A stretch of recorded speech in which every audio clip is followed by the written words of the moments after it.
慕婷，听说你被家里人逼着和苏大小姐相亲去了，结了婚，你可就真的2只脚都踩进坟墓里了。那位苏大小姐可不是什么善茬。不好意思，雨先生，路上有点堵车，来晚了。简晴，是我。晴晴，对方准备了一束花，你要是认不出来，就打电话给对方。晴晴，哥哥对不起你，你好好把握机会。他都快30岁了，不嫁人，难道要我们养活他这个小姑子一辈子吗？晴晴每个月都朝家里拿着生活费，也……他拿回来那点钱够塞牙缝的吗？现在我们生意遇到了难题，对方有钱又喜欢他，怎么就配不上他了？他还真以为自己还是从前的简大小姐吗？对方就是个没文化的暴发户，晴晴嫁给他，一辈子都只能窝在家里做家庭主妇了。被人养着不好吗？我也想被养着。你们兄妹2个别给脸不要脸了。我的情况你已经了解过了，你提的条件我考虑了3天，有些条件还是不能接受。结婚后我可以包揽所有的家务活，但我想继续工作。如果雨先生不同意，我没办法答应与您结婚。继续工作没问题。谢谢雨先生，那我们现在去领证吧。这么着急？不是雨先生昨天说让我带着证件吗？合适了，今天就领证。走吧。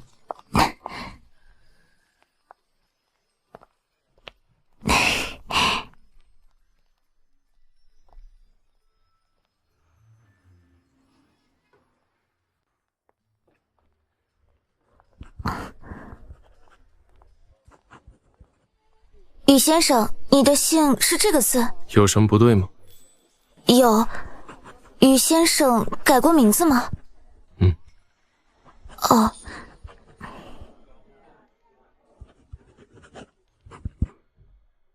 动作快点，晚会儿我还有事情。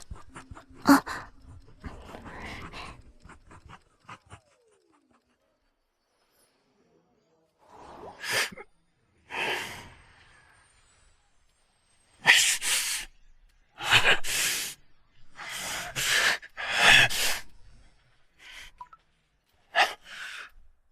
雨先生，您跟我妹妹聊得如何？聊你妹啊聊！老子在这里住了2个小时了，连她的影子都没见到。你们简家是不是拿我当猴耍？啊？不可能啊！晴晴给我发了消息说到了。我不听你们的解释，猴子的事情你们想都别想了。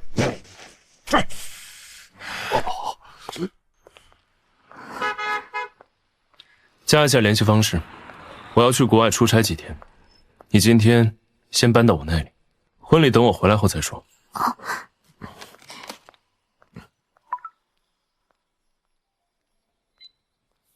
门锁密码发你微信了，你在哪里工作？我哥的店铺。毕业后没做本专业？家里发生了点事情，就辞职在家帮我哥哥了。想重新从事本专业吗？想。明天带着你的简历去太和东洋，会有人安排你工作。玉先生在太和东洋有人脉，这样走后门会不会不太好？普通职员，试用期3个月，做不好卷铺盖走人。哥，晴晴，你去哪儿了？雨先生等了你2个小时了，怎么不见你的人啊？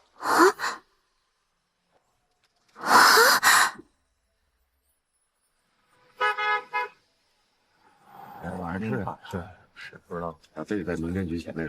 是，走过去了，还接到人家新人呢。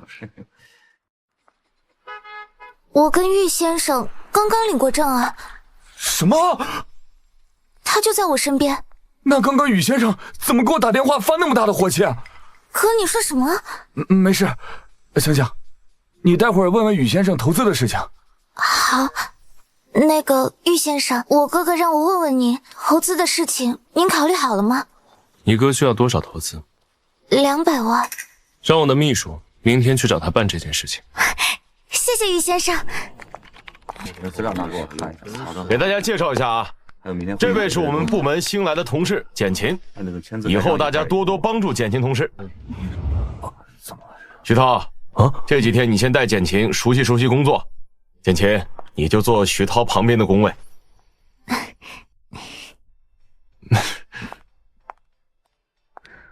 简琴，叶玲玲，你也在？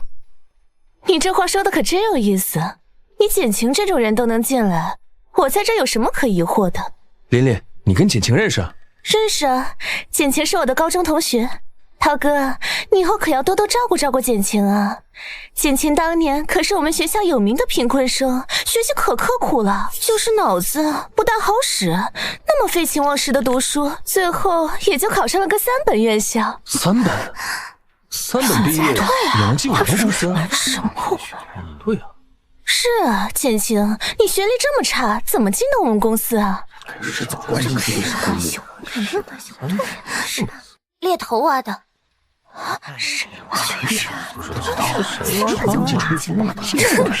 猎头？哪家猎头公司这么没有职业道德？挖一个3本学历的人进公司，3条腿的青蛙不好找，4条腿癞蛤蟆难道不是遍地都是吗？谁癞蛤蟆？你吗？你骂谁呢？我有骂人吗？不是顺着你的话说吗？你个臭3本学历，你嚣张什么？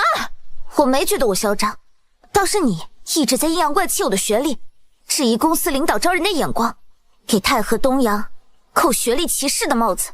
你少在这胡说八道！我什么时候质疑了？既然没有，那可以请叶小姐回到自己的工位了吗？我要工作了。行，那我等着看你这个被猎头挖来的3本人才，工作能力到底有多强。哼！叶小姐架不住海边，就别这么操心我了。毕竟你也不给我发工资，你的嘲讽不会让我的工资少1分钱。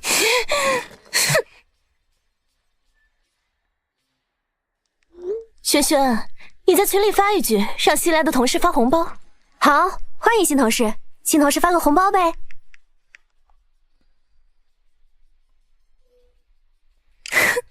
群里这么多人，就发了200块，这也太抠搜了。穷就别发了呀，搞得好像大家强迫你一样，也太装了。谢谢富婆的馈赠，今天可以吃顿好的啦。哇，琳琳富婆又散财了，白富美果然不一样。谢谢富婆的馈赠，谢谢富婆的馈赠，今天可以吃顿好的了。今天可以吃顿好的了。谢谢富婆的馈赠，今天可以吃顿好的了。简晴，你脸皮这么厚！这对付吗？什么情况？完了，这是把你还原麻辣烫吧？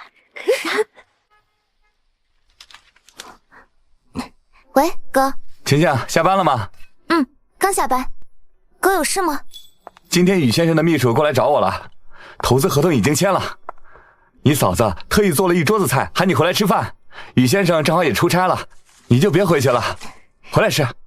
你嫂子已经都准备好了。好，我收拾一下就回去。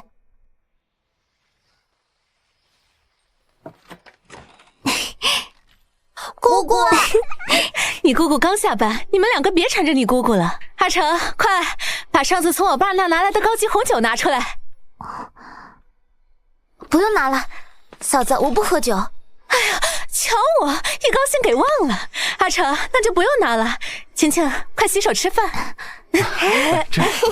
今天做的都是你爱吃的菜，我就说宇先生是好人吧，你哥还不信我的，非说人家是没文化的暴发户。你看人家这不是对咱们挺好的，投资也给了，工作也给晴晴安排好了。晴晴，你跟宇先生相处的怎么样？我们相处的挺好的。妈妈，我也有这个车子，我们班同学都有了。好，买，让你姑姑给你买。你姑姑现在可是有钱太太了，以后啊，咱们家可都养着你姑姑了。你们想要什么，尽管给你姑姑说，你姑父可有钱了。姑姑，给我买，给我买！姑姑，我也要，我要艾莎公主裙和水晶鞋。姑姑，你跟孩子说这些干嘛？怎么了？我说的都是实话呀，晴晴能嫁给有钱人，可都是咱们的功劳。她侄子侄女以后想要什么，还不全包了？你说是吧，晴晴？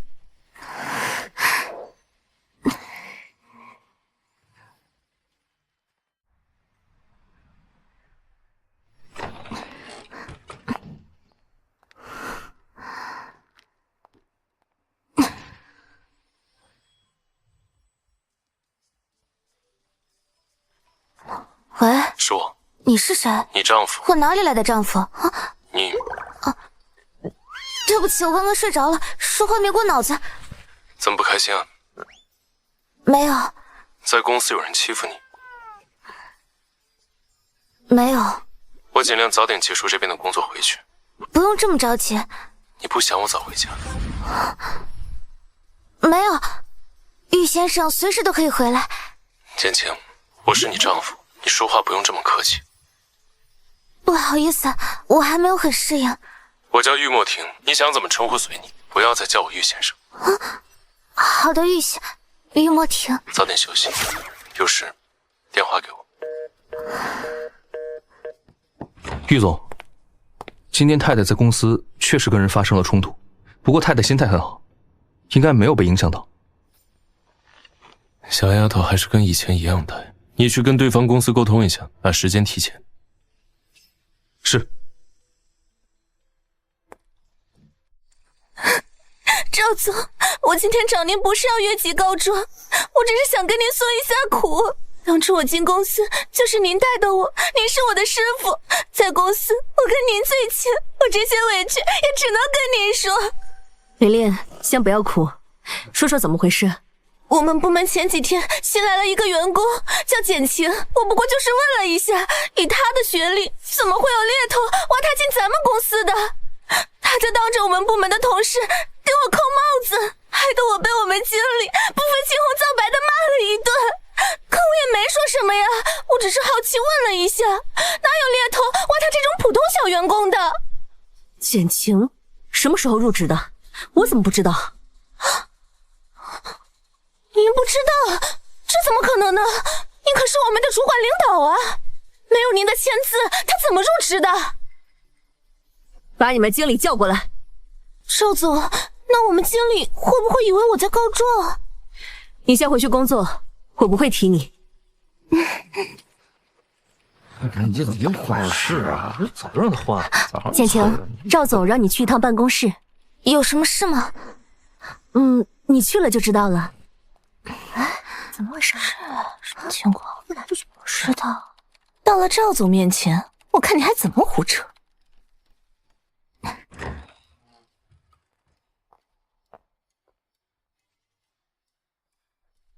赵总，你就是简晴？是我。哼，你可真坦然，难怪第一天上班就敢欺负老同事。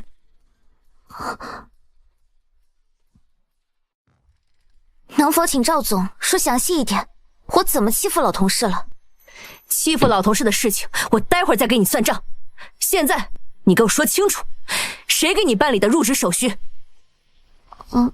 赵总，这个事儿真是总裁秘书直接把简晴给我领过去的，我也没想到这件事根本就没经过您的允许啊！原来那个人就是总裁秘书玉墨婷，一个暴发户，怎么会认识太和东阳总裁的？你给我闭嘴！我现在是问的他，简晴，你到底是怎么进来的？完了，赵总是出了名的工作狂女魔头，眼睛里揉不得沙子，简晴完蛋了。经理不是说了吗？我现在让你说。我不知道。你不知道？你少再给我打哈哈！你可以走后门进太和东阳工作，但我绝对不允许有人走后门走到我的手下，尤其是学历烂、人品差的人。只要有我在，你就别想在我负责的区域工作。赵总，这事儿要不还是再问问吧，说不定真的是总裁那边亲自挖的人才呢。人才？他这样子哪里像人才？简晴，你老实说，你到底是不是走后门进来的？果然暴发户的人脉关系不牢固，还是走吧，太丢人了。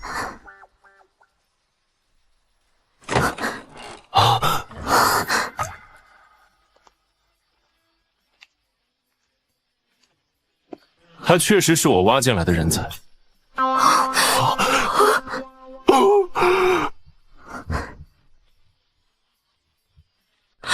玉总，您简晴是我挖进来的，赵总没收到秘书发给你的邮件？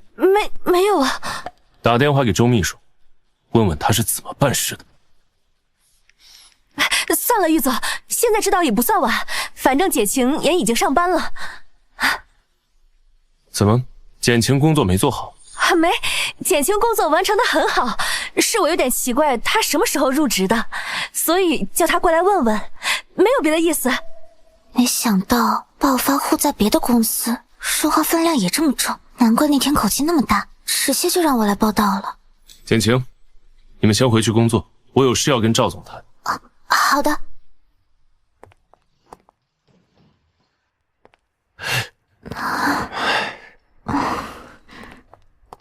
经理，玉墨婷经常来太和东阳吗？那当然啊，玉总每天都来。他这么闲的吗？什么闲？玉总很忙啊，要不然干嘛天天来啊？太和东阳跟暴发户有合作？经理，啊，琳琳，过来给赵总送咖啡啊。是啊，经理，帮你买的那份已经放在您办公桌上了。啊，谢谢啊，钱待会儿转给你。一杯咖啡而已，经理，您平常那么照顾我，就别那么客气了。简晴怎么也在这儿？不会是来接受赵总表扬的吧？经理，我先回去工作了。啊，回去工作？你确定你还能回去工作？为什么不能？我怎么听说有人没走正常程序就直接进来上班了？琳琳，你怎么知道的？经理，您别看有些人长得一脸清纯的样子，其实啊，骨子里愣得没边儿。有些人的学历丢在地上都没人看一眼，却能进入500强的上市公司，动动脑子想想也知道其中的猫腻。什么猫腻？当然是傍个金主啊，献个身啊的捷径。所以，仅凭你猜测我傍了金主，我就不能回去上班了？简晴，我要是你，这会儿早收拾东西走了。看在咱们老同学的面子上，我不妨提醒你一句，咱们赵总可是个铁面无私的人，眼睛里容不得一点沙子，更不会要一个不知检点的员工。就算他今天没开你，你今后的日子也不会好过。哼，看在老同学的面子上，我也提醒你，闲着没事的时候多刷刷牙，嘴臭也很拉低太和东阳整体公司形象。简晴，你骂谁嘴臭呢？这都听不明白，你智商也没比我高多少啊。简晴，哎，叶琳琳，你干嘛？经理，你刚刚都听到了，简晴她骂我。只准你空口无凭朝同事身上泼脏水，就不准别人还嘴吗？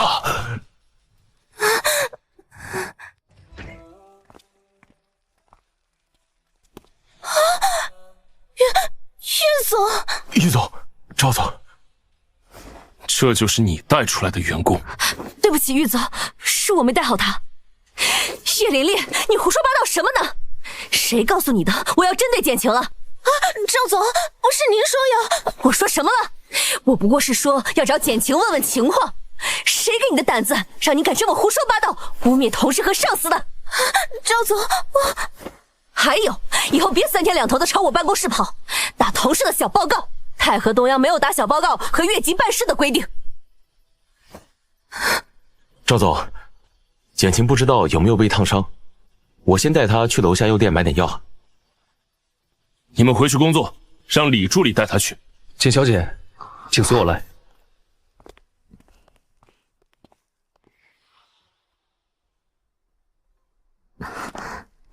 李助理，我在总裁办公室等着玉总吗？是的，玉总马上就过来，请您稍等。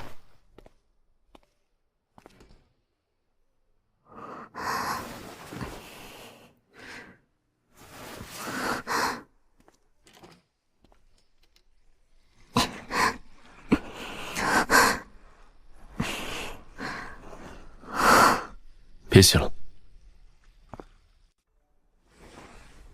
别洗了，把衣服。于夏，于总，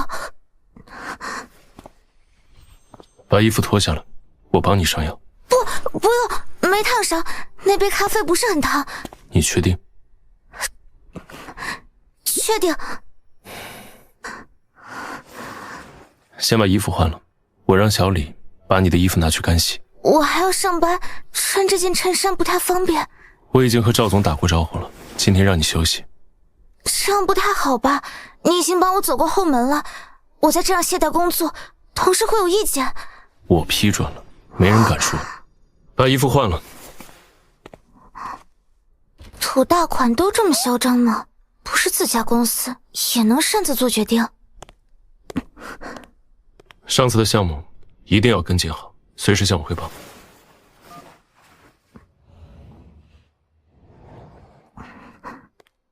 我们走吧。去哪儿？回家。这里毕竟是别人的办公室，一直待在这里，别人会生气的。谁跟你说的？不是吗？结婚前，你哥哥怎么跟你介绍我的职业的？做煤矿生意的老板。煤矿生意？那我确实挺有钱的。难道你不是做煤矿生意的吗？是，你哥哥没说错。走吧，我们回家。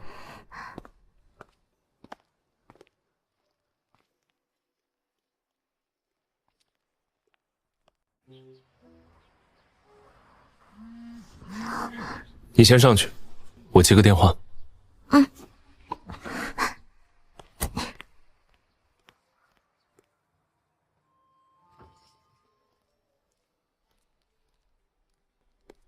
请问你们找谁？你就是简晴？我是，您是？我是莫婷的妈妈。啊！伯母，不，妈，对不起，第一次见面，我……行了，莫婷呢？他秘书说他回家来了，人呢？他有点事没上来。伯母，既然莫婷没回来，那我们也走吧。哼，不着急。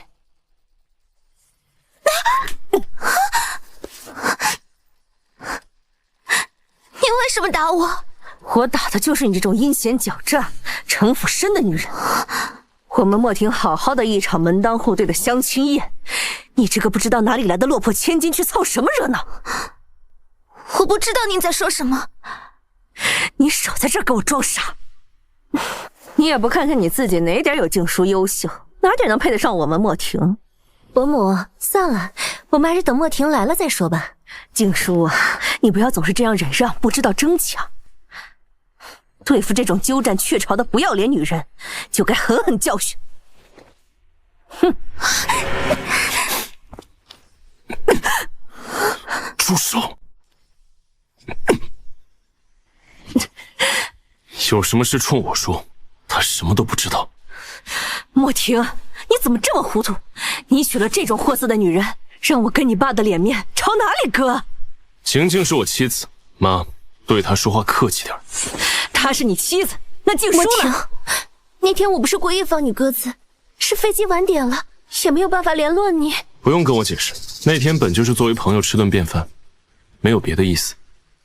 可是，你先进屋。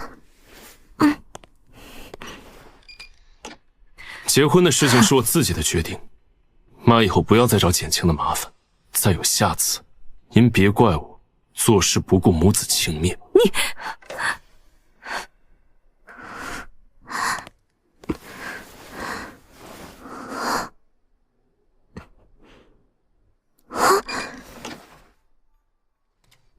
你妈妈走了吗？还疼吗？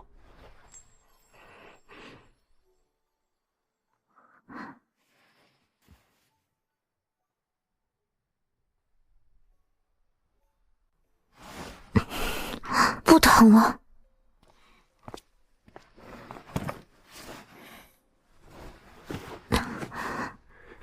以后再遇到这种事情，不要傻傻的站在那儿，该躲避就要躲避，实在躲避不了，事后记得跟我说。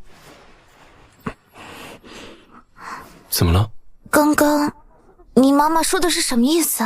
什么意思？她好像不满意我们的婚事，那天要跟你相亲的人似乎是他身边的那位小姐。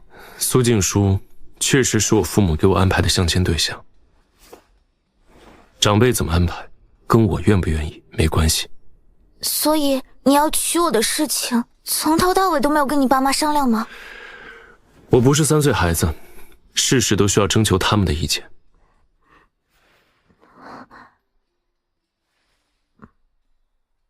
我能问问玉先生为什么非要娶我吗？你哥哥没有告诉你？说了一点，只是见过你之后有些不能理解，以玉先生的条件可以找到更好的女孩做妻子。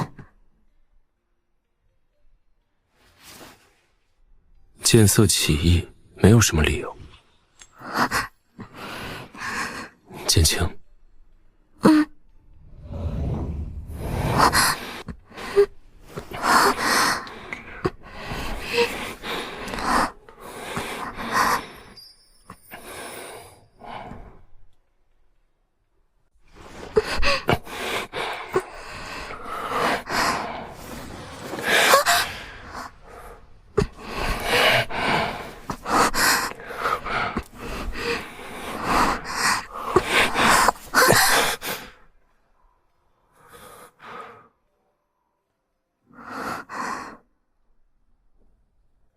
跟我接吻，让你这么反感？不是，我有点不适应。是不适应，还是因为不是你想要的人？什么？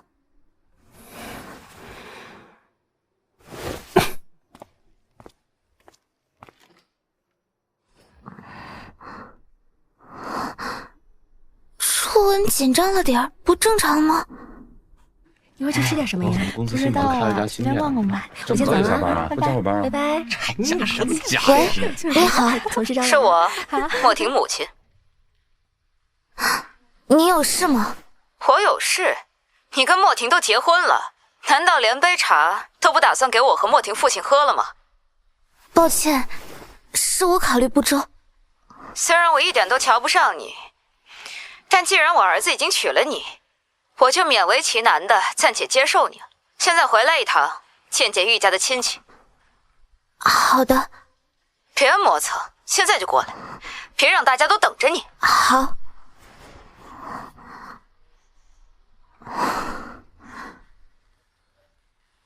昨天接吻时好像得罪了他，他会不会已经讨厌我了？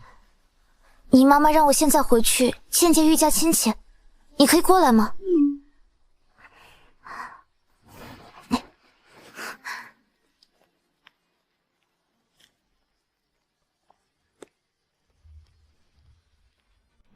是挺不错的，还合口味吧？好久没见了，是啊，是啊。先生、夫人，简小姐来了。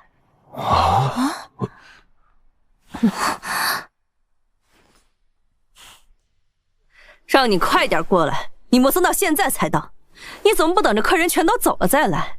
伯母，简简可能是路上堵车了才晚来的，快让她落座吃饭吧。静书，你就是太过善解人意，我看他就是故意的。既然来晚了，你就站着吃吧。我还不饿，我去客厅等各位。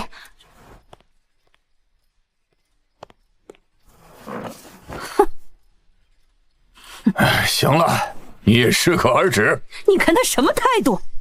莫婷找的这个媳妇是哪家的小姐？还挺有性格的。三妹，既然他们都已经结婚了，我看你还是换换想法，接受了他吧，不然以莫婷的心子，也不会听你们的，跟他离婚。就是莫婷这孩子从小就有自己主意，除非他自己不愿意，不然你跟姐夫怎么阻止也改变不了莫婷的想法。伯母，您别生气，我去喊简晴过来。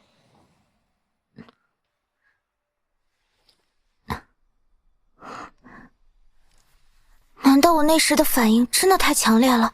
可那也是他亲的太突然了，总不能跟他解释是因为那是我的初吻，被他吓到了才会反应那么激烈的吧？你没叫莫婷一起来给你壮胆子？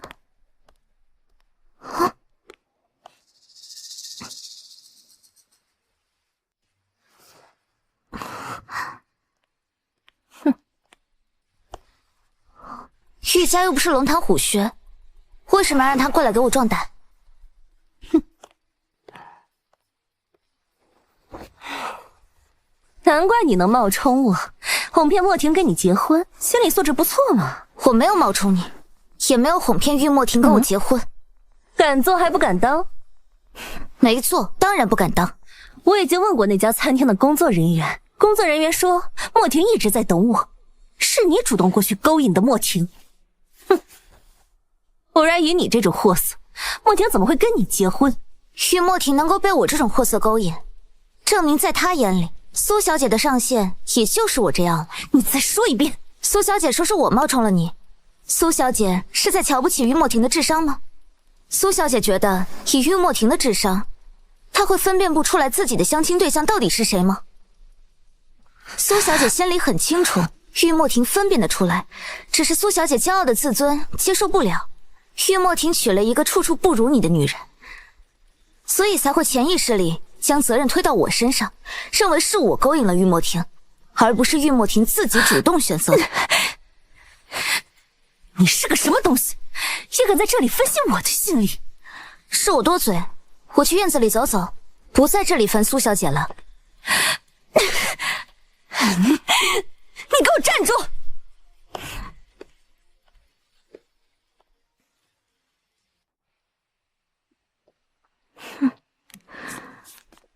苏小姐还有什么指教吗？哼！我已经打听过你的家世背景，你哥哥那个小公司刚刚开始营业是吧？苏小姐想怎么样？你爸爸当年破产跳楼，你妈妈紧跟着也去世，挺让你们兄妹两个难受的吧？苏静书，我跟你没仇，玉莫婷不想娶你是我左右不了的，希望你口下留德。我不过是把你家的情况复述一遍，怎么就口下没德了？简晴，从简家大小姐的位置跌落到普通人中的这些年，你应该挺想念有钱人生活的吧？你我是左右不了莫婷要娶谁，不过你要真不愿意，莫婷也不会强娶为难你。这样吧，你跟莫婷离婚，你哥哥那个小公司，我让我名下的公司并购了，纳入我们集团公司名下，扶持它发展。再帮你们把你们简家当年的那处宅子买下来送给你们，另外我再给你一笔钱，如何？苏小姐出手真阔绰，只要你肯乖乖配合，我还可以再阔绰一点。如果我不配合呢？碾死一个刚刚经营起步的小公司，我想跟碾死一只蚂蚁应该是没什么区别的。听着有点吓人，但很抱歉，我已经过了容易被吓到的年纪。简晴，我可没有跟你开玩笑。我也没笑啊。你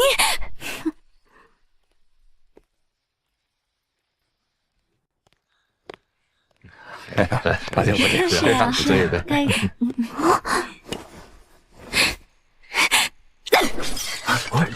什么动静？什么来着？简晴，这是玉伯父最喜欢的花瓶，你怎么能给砸了？啊！我的花瓶！伯父，你小心点，别伤到手，我来帮你。你为什么要摔我的花瓶？他惹到你了吗？不是我摔的。对不起，伯父，都是我不好。要不是我跟简晴吵了两句嘴，他也不会一气之下就拿花瓶砸我。摔坏的东西还不肯承认，简直不要脸皮！发生什么事情了？你娶的好老婆，来家里的第一天就把你爸最喜欢的一个花瓶就砸了，哼，他可真有本事。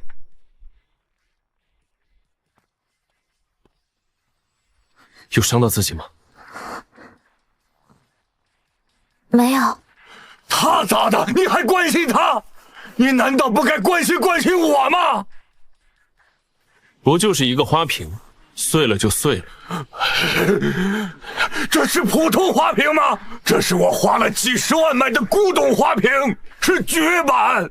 既然是古董藏品，为什么不藏起来？你摆在这么显眼的地方，不就是让我老婆砸的吗？臭小子，你再说一遍！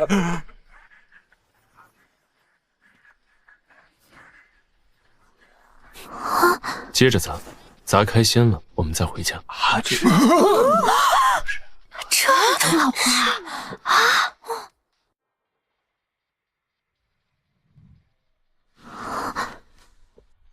这不太好吧？当然不好。咋？待会儿赔他钱。别碰我东西！谁要你的那2个臭钱？爸的人要是再找我的人麻烦，以后这些东西碎的只会多，不会少。我的人什么时候？我何时找他麻烦了？难道喊他这个儿媳回家吃顿家宴也有错？家宴不通知我这个儿子，爸跟妈是想跟我断绝关系吗？你胡说八道什么呀？我通知了他，是他不告诉你。我们刚结婚，妈就学会做恶婆婆那一套了。来之前我跟简晴一直在一起，您跟她在电话里说了什么，还需要复述一遍给您听吗？莫婷，伯母想的是你们2个都结婚了，喊简晴过来吃饭。简晴第一次登门，肯定会跟你一起回来的。你在我家做什么？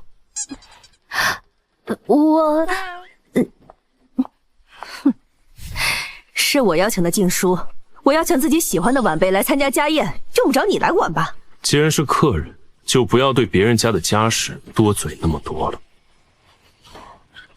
我们回家。可惜的瓶子吧，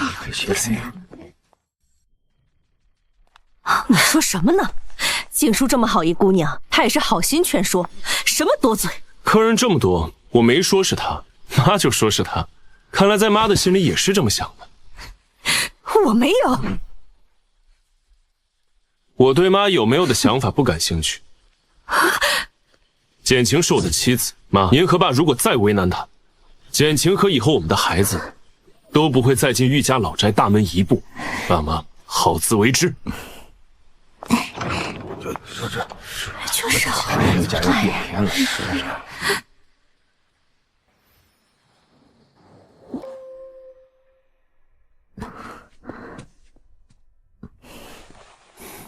对不起。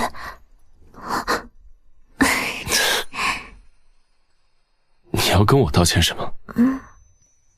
昨天的事情，我不是故意拒绝你，是因为那是我的初吻，我太紧张了，你不要生气。我没生气，不过还是谢谢你的坦白解释。你刚刚想说什么？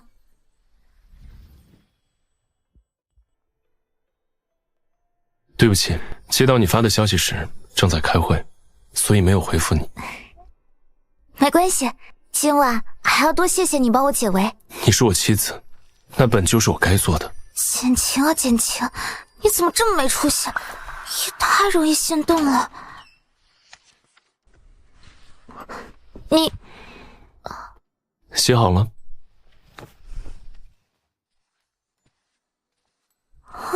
他什么意思？不住客房了吗？难道是想让我去住？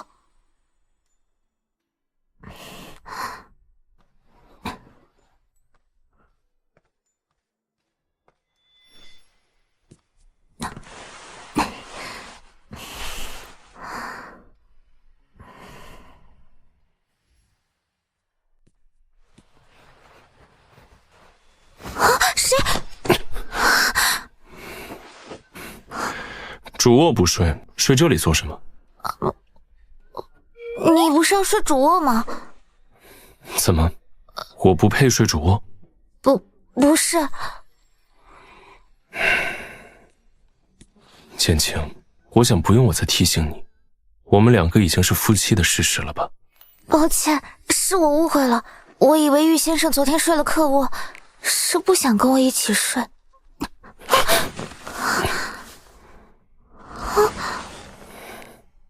谢谢，放我下了吧，我自己走。别逞强。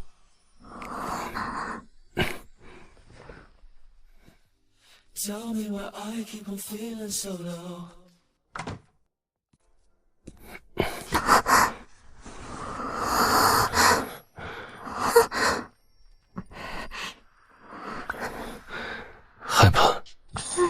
对不起，玉先生，我会尽快适应自己的身份，请你轻点。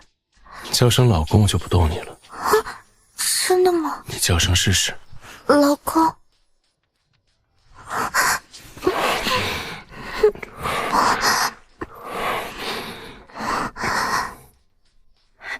帮处理掉了啊！好了好了，我这马上给你处理啊。知道。对，文件还得一会儿。好，班长，我在外地去不了了。我也是。那能参加的说一声，我做个统计。谢衍和简晴可以去。班长，叶琳琳也可以去。班长，我那天有点事，就不过去了。班长，别听他胡说，他有空能去。谢衍，虽然你跟简晴关系好，但也不能不顾及人家的面子吧？简晴这些年过得这么惨，就想在咱们这些老同学面前保持自己仅有的自尊，你还是别太为难她了。简晴家里的事情还没有平复吗？毕业后好像确实没见过星星了。简晴，你要是来的话 ，AA 的钱我帮你出了。我知道你爸去世后，你家生活很困难，你别跟我客气，怎么也曾经同桌过。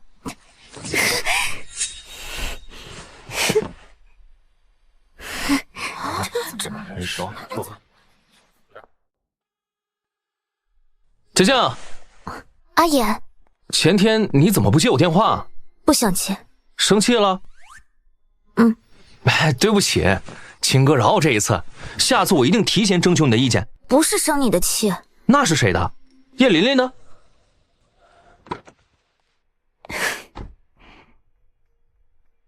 谢衍，好久不见。一起进去吧。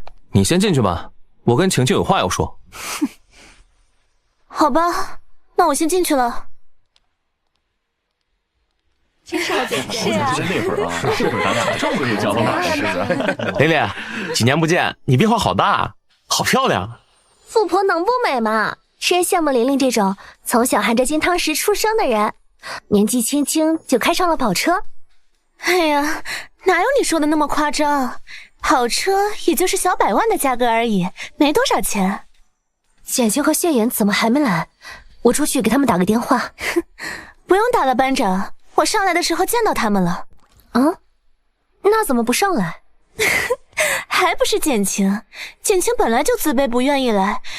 谢衍擅自做主给他拉过来了。简晴在闹脾气。我记得简晴和谢衍是青梅竹马吧？这么多年了，他们两个的关系还这么好，说不定咱们还能喝到他们两个的喜酒呢。我感觉咱们是喝不到了。为什么？简晴啊，她现在跟我一个公司。我听我们同事说，简晴的学历很差，按公司招人的标准来说，她是没资格进我们公司的。好像是我们公司的某个高层给她开后门，让她进去了。为此，我们主管领导还去我们总裁面前打闹了一场，不过还是没用。简晴家不是落败了吗？又起来了吗？哪有？她现在跟我一个部门。他表面看着还是跟以前一样，但每天下班的时候都有一辆豪车来接他。我们公司有次看到接他的人是我们公司年纪挺大的一个高管。哎呀，这些都是我在公司听来的，你们听一听就好了，可别乱说哦。真的假的？不知道，看来从有钱人的阶层跌落下来，确实容易让人学坏。没看出来简晴竟然是这种人。这钱也挺好，变化太大了。简晴看着挺单纯的，应该不是这种人，说不定那人是他爸爸生前的朋友呢。可是我听我爸爸说，简晴家出事的时候，圈子里没有一个人帮他们家。简晴跟他哥哥还曾露宿街口很长一段时间呢。他哥哥为了钱，后面去做了人家的上门女婿。他哥哥都给人做了上门女婿，没道理他就能独善其身吧？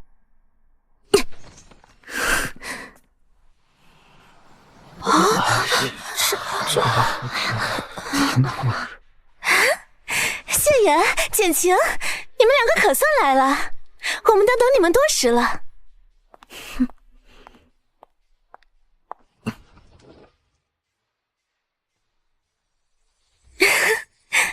你刚才说谁去做了上门女婿？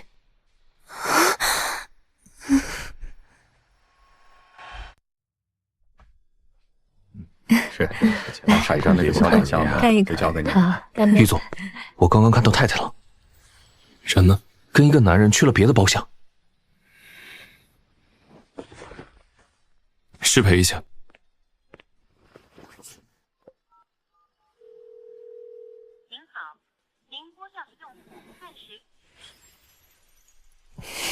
没说谁啊，晴晴，你怎么了？不会是跟谢衍真的在下面吵架了吧？你哪只眼睛看到我们吵架了？啊，没有吗？那是我看错了，真不好意思呀。班长，人都来齐了，咱们开饭吧。不着急，还是把刚才你们没聊完的八卦聊完再开饭吧。简晴，你没必要这么扫兴吧？我们也没聊什么呀，我不过是跟同学们讲了一下你进咱们公司上班的事情。没聊什么，就给晴晴泼脏水。谢衍，你这说的是什么话？我什么时候给简晴泼脏水了？她进我们公司本来就走的不是正规的程序，而且那些传闻是我同事说的，也不是我说的呀。没有求证的事情你就乱说，难道不是泼脏水？谢衍，我知道你喜欢简晴，可我劝你还是理智点，毕竟你家也不是什么有钱家庭，人家简晴多的是有权有势的优质人选，未必会看得上你。叶琳琳，注意你的言辞。哼，你不信啊？那你现在可以问简晴，问她到底是不是走后门进的太和东洋，问问是哪位高人给她开的后门。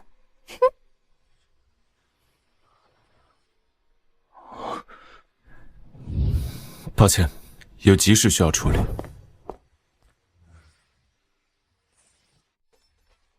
哼，简晴，你别干坐着不开口啊！谢衍和大伙儿可都等着你开口呢。看戏的不坐着，难道还要跟你这个唱戏的也要站着听吗？哼，你不会是不敢说了吧？你想让我说什么？说你满嘴喷粪的味道盖过了身上的绿茶味儿？还是说你租来的跑车1天2000块？简晴，你太没素质了！你就是看不惯我，也别说出这种恶心的话来扫大家的兴致啊！还有，谁告诉你我的跑车是租的？这是我爸爸奖励给我的礼物，你别吃不到葡萄就说葡萄酸了。没谁告诉我，因为这跑车就是我当年卖掉的。这个卖掉的这也太狗血了！简晴当年卖掉的车被叶琳琳买了。叶琳琳不是说她也是富二代吗？富二代还买人家二手车？叶琳琳不会是装的吧？她说她是富二代，咱们谁也没去过她家，也没听她说过她爸爸的公司名字叫什么。我看也像是装的。简晴家当年多有钱呀，买辆100万级别的跑车，不过就是眨眨眼的事情。浅晴没必要拿这事骗人。你少在这吹牛了！你们简家都破产多少年了？这车是我去年才买的。叶琳琳，我要是你，就不会自证自己什么时候买的车，因为这车在4年前就停产了。原来是装的，真不是装什么呀？就是。哎，你看，劲爆了！真让简晴说对了，叶琳琳开的跑车确实在4年前就停产了。简晴真不愧是真富二代啊！简家都破产这么久了，还这么了解行情。我记错了，这车是我高考那年我爸爸给我买的。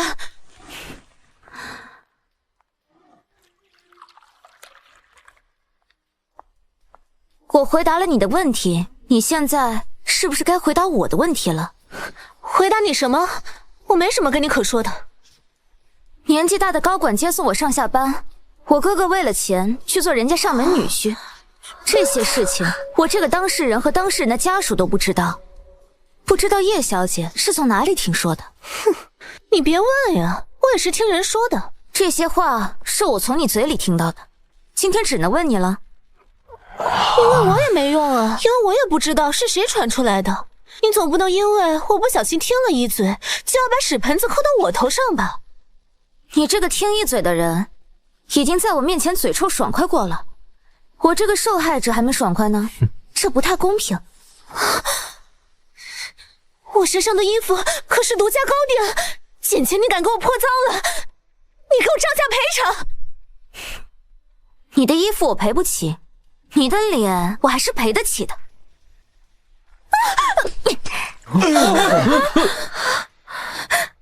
贱人，你敢打我！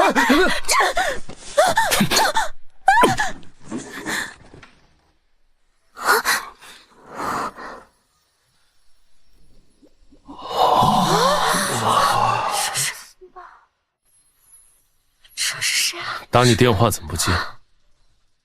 手机静音，没听到。岳总，岳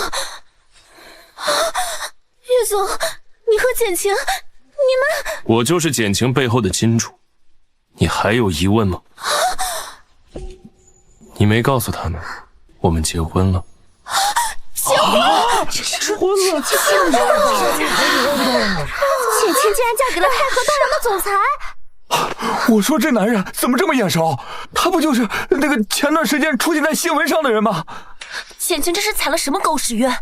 简家都破产了，他还能嫁入豪门？晴晴，你什么时候结的婚？我怎么不知道？他是谁？为什么我没见过他？你又是谁？我太太要跟谁结婚，为什么要告诉你？我是晴晴，我是晴晴从小一起长大的好朋友，她结婚当然要告诉我。现在告诉你不晚，婚礼还没举办，不耽误你随礼金。这就结婚了？是啊，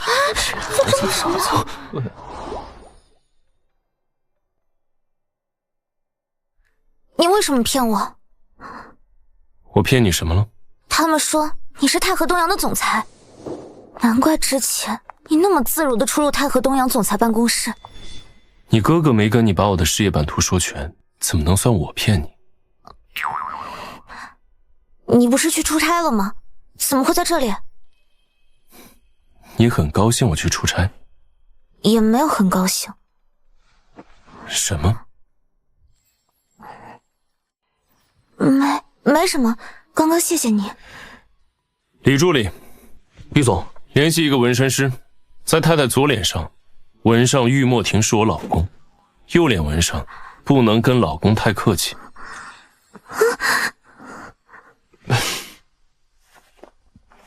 这是上次出差买的新婚礼物。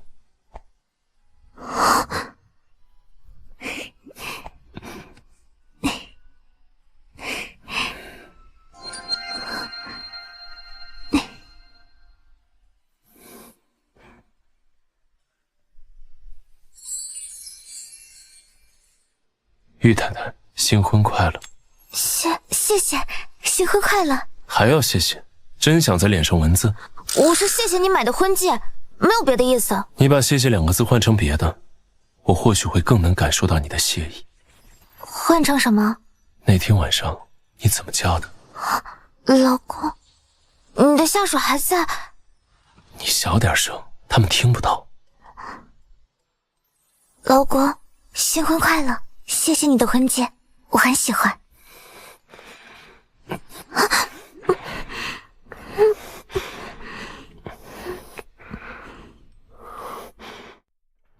哎，那个订单马上处理，那么就马上付吧。哎，这个好了，没有问题，你再去核对一下，放那边吧。许涛，带着你们小组的人过来开个会。是。这次的标很重要，如果我们能拿下来，大家的腰包不光能鼓起来，今年升职加薪也不是什么难事。是啊，沈强，听说你之前就在以前的公司跟团队一起拿下过重要项目，这次的项目你也参与进来吧。好的，谢谢经理。破三本毕业的垃圾货色，有什么资格参与这么重要的项目？想要少好歹是不拿下？小姐走吧。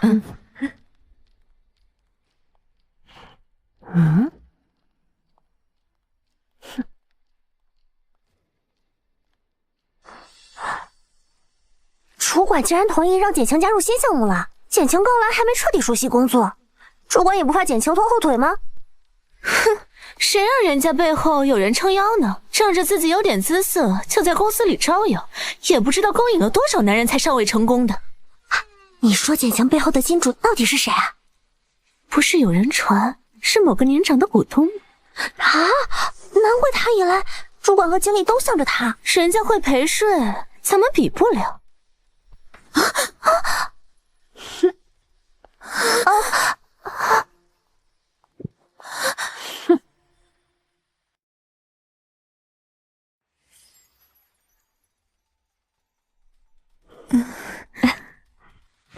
你是谁？把我喊到这里来，有什么事？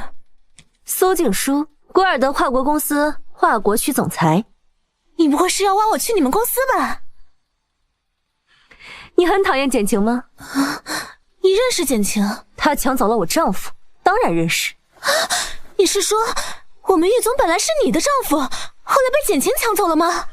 我就说这个贱人怎么会那么好运气的，嫁给了我们玉总。原来真的是小三上位，太不要脸了。唉，其实也并不全怪她，毕竟一个巴掌拍不响。对简晴这种不要脸的女人，不用巴掌也拍得响，她本来就贱。那苏总找我有什么事吗？看叶小姐是个直爽的人，我也不拐弯抹角了。我想抢回莫婷，所以我希望叶小姐能帮助我把简晴赶走。这张卡里有200万，叶小姐愿意的话，这张卡里的钱就是叶小姐的了。如果叶小姐担心后续被同事发现，那我们古尔德愿意给叶小姐提供一个比太和东阳更有发展前途的职位。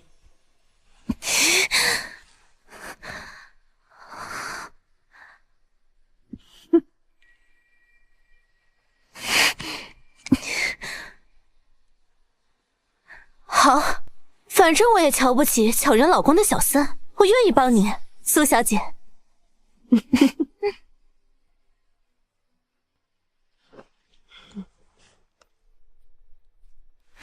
期待你的好消息。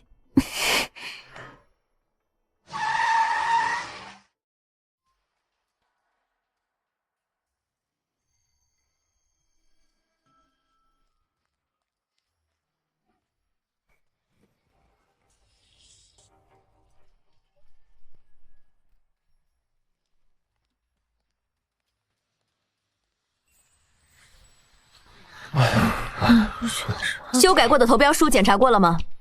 我们几个都检查过了，已经让简琴打印出来了。您要看看吗？既然你们都检查过了，那就不必看了，直接去吧。东西还在简晴手里，简晴说她肚子疼，去了卫生间。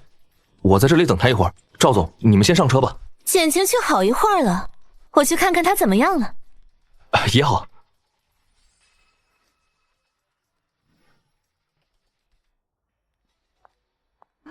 小敏，出来的时候帮涛哥给简晴要一下文件啊。涛哥他们着急走，简晴拿着文件出不来了。你怎么不进去找他呀？你又不是不知道，简晴看我不顺眼，我进去他肯定不给我。你进去说涛哥就在卫生间门口等着他，他肯定给你。喂，涛哥，简晴还没出来，我正在给他要文件，马上就下去给您送去。好吧，我去帮你要。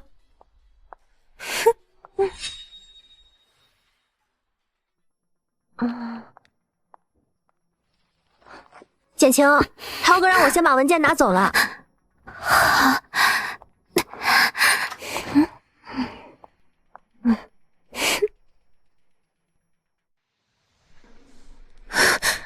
涛哥，简晴说她拉肚子拉得很严重，要去医院一趟，可能去不了了。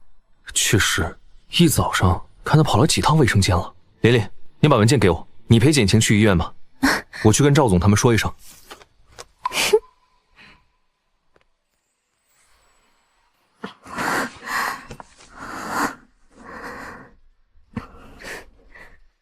简晴，我送你去医院。谢谢，不敢麻烦叶小姐。哼，赵总他们已经走了，是你们组长让我送你去医院的，你别不识好人心。走了？哼，是啊，谁让你一直待在卫生间不出来的？既然你这么不领情，那你们组长回来了，你可别说我没管你哦。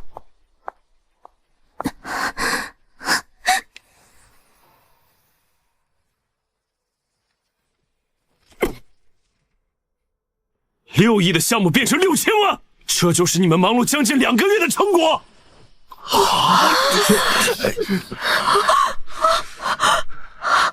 这怎么回事？谁干的？去之前我们几个都仔细核对过的，确认没问题才打印出来的。简晴，文件是不是你一个人打印的？是我。简晴，你怎么做的事？核对好的东西，谁准许你擅作主张改动的？我没有改动过。最后打印文件的人是你，不是你做的，还会有谁做的？玉总，报警吧！我看他就是故意的。你看你怎么看的？出了这么大的事情，你这个主管领导不先自纠自查，什么时候学会推卸责任这一套了？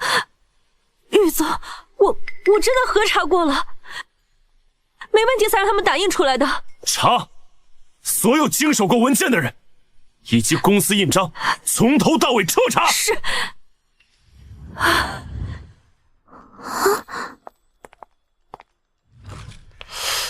不对劲儿啊！玉总这次怎么这么好说话？之前我听赵总他们说，上次财务出了一点点纰漏，就被玉总骂了个狗血淋头，差点被解雇。我也觉得奇怪，玉总刚刚骂赵总的时候，好像是在有意维护简晴。听说啊，简晴就是玉总挖过来的，也没发现简晴在工作上有什么过人之处啊，只能说是个中规中矩的认真员工。还认真呢，捅出这么大篓子，我看过2天他就得卷铺盖走人。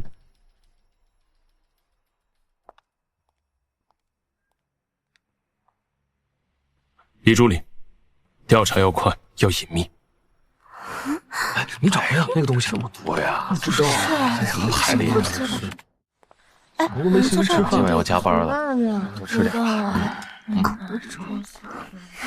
就这儿吧。捅出这么大的篓子，居然还有脸吃得下去饭，可真是有够没脸没皮的。人家心态好，又有靠山，咱们是比不上。我要是某些人呢，捅出这么大的篓子补不上，早就主动卷铺盖走人了。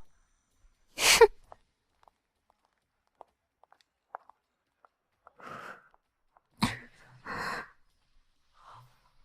喂，嫂子。晴晴，医院那边又在催缴医药费了，你明天去把医药费给妈交了吧。还好你嫁给了有钱人，不然你哥哥这边公司刚起步，又要养家养孩子，还要支付妈那么高的医药费，还真是撑不住啊。嫂子，我出一部分行吗？我们还没发工资。一部分？晴晴，你这是在跟我开玩笑吗？羽一锅那个老男人那么有钱，你现在不花他的钱，还打算等他死了后，他子女来争夺遗产的时候花吗？不是，你别这不是那不是了，去给羽一光要钱。再说了，咱妈也是他妈了，他这个做女婿的总不能1毛钱不出。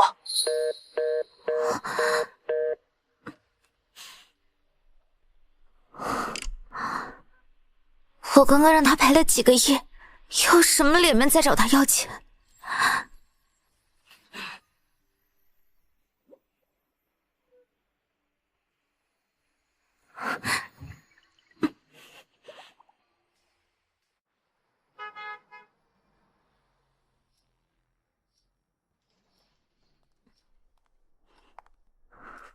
这是我先生送我的婚戒，我不当死契，下个月钱能周转开，我就赎回来。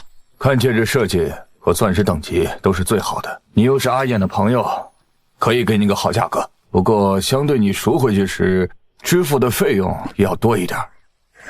可以。那好吧，我们办手续吧。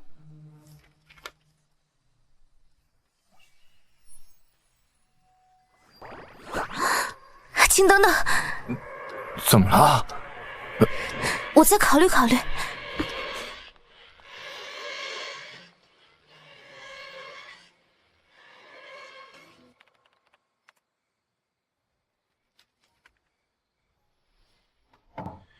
门没反锁。对不起。是你做的吗？不是。不是你，你道什么歉？你真的相信我？为什么所有人都怀疑是我做的？因为我比他们早认识你10年。10年？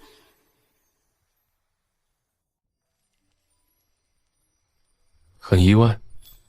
可我之前并没有见过你。大众脸确实不容易被人记起。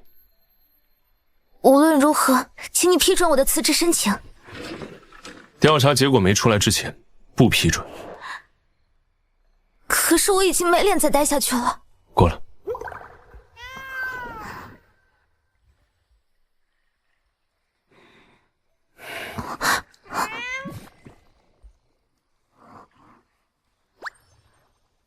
你在看什么？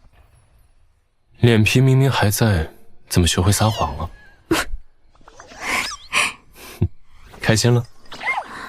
我让你赔了很多钱。倒也不全是我的钱，也有你的钱。我的？不知道夫妻共同财产。我还是不能理解，你为什么会选择我？上次不是告诉你了？那不能算理由，你可以找到更漂亮的女人。现在的老婆都不让碰，找一个更漂亮的，我岂不是要做一辈子和尚了？结婚已经3个月了，你也该适应了吧？我不知道。那今晚试试。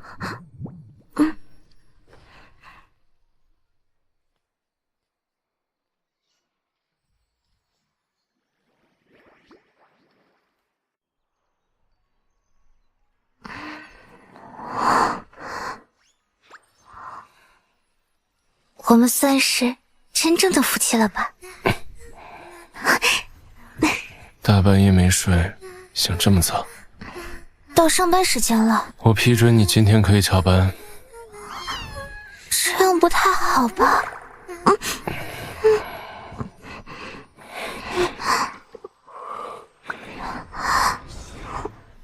这个绩效考核标准好是啊，急啊，这个东西。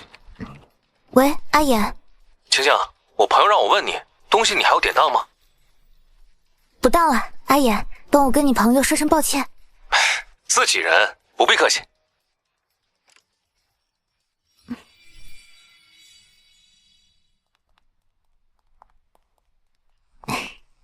喂，莫婷。下班了吗？刚下班。看到公司门外路边停靠的银灰色车子了吗？看到了，怎么了？我这边下班时间不确定，不能每天接你回家。那辆车以后负责你的出行。没关系的，公司离地铁站很近，我可以坐地铁回家。乖，土大款的老婆坐地铁上下班，传出去对我名声不好。好吧。大小姐。何叔。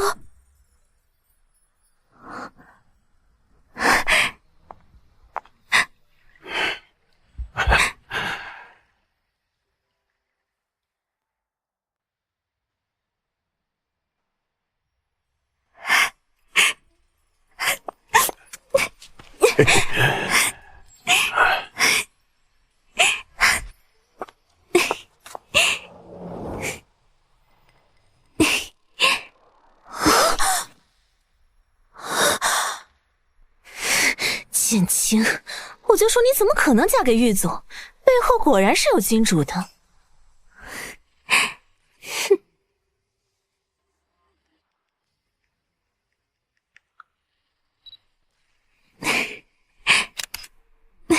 姐妹们，出来吃瓜了！我操，这是谁？这老头抱着的女人就是简晴，待会儿给你们拍她的正脸照。他们身后的车子是那老头的吗？是的，我亲眼看到老头开过来的。简晴还叫那老头亲爱的，好恶心啊！哇！难怪那天涛哥回来跟我们吐槽，上面这次对简晴投出的大骡子反应太过平淡，难怪他都不面试就回到了公司，着实让人恶心了。何叔，怎么是您？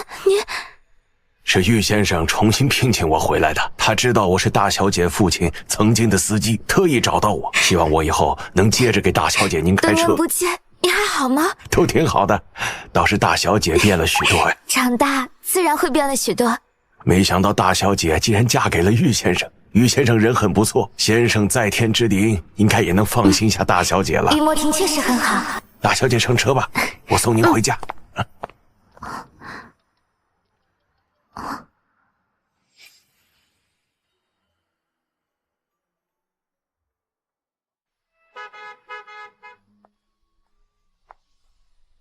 喂，阿言。下班了吗？刚下班，准备回家。你有事吗？今晚有空吗？我们好久没有一起约饭了。好啊，那还在老地方见。好，我等你。我跟朋友去外面吃饭了，可能会回家晚一会儿。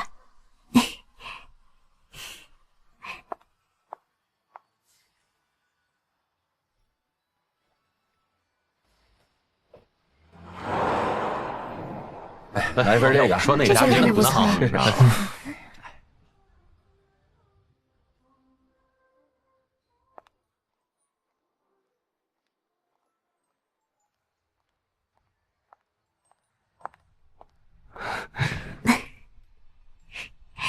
阿言，你今天速度怎么这么快？每次喊你吃饭都磨磨蹭蹭，至少1个多小时。今天是何叔送我来的。何叔以前给你爸爸开车的司机。要吃点什么？今天我请客。算了吧，还是我来请你吧，穷的都典当东西了。那也有请你吃饭的钱。把你的手机给我。你要干嘛？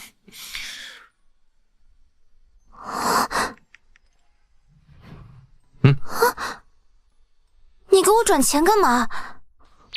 不当面把钱转给你，你又要给我退回来，也不知道你这些年到底在倔强什么。钱的事情我自己能解决。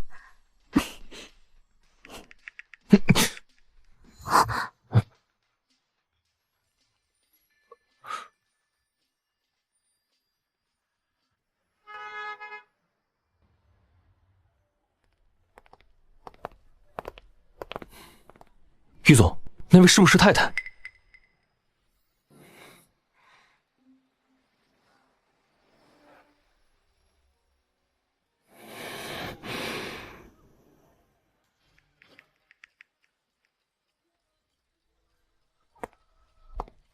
喂，好，我们马上到。于总，苏总那边催我们过去。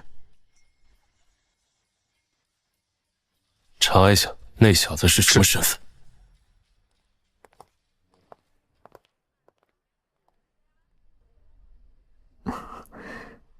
你要是还当我是你朋友，就收下。你妈妈那边的医药费等不了。再说了，我又不是白给你的，有钱再还给我。好吧，那我替我妈妈谢谢你，这笔钱我会尽快还给你。这才乖。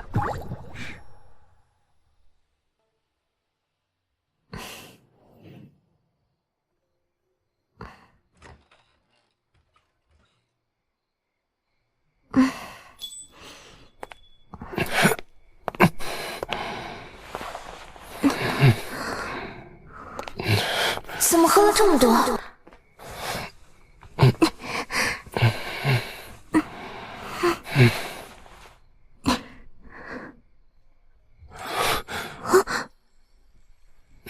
去哪儿？我去给你冲杯蜂蜜水。今天去跟什么朋友吃饭了？从小一起长大的一个朋友，怎么了？没事。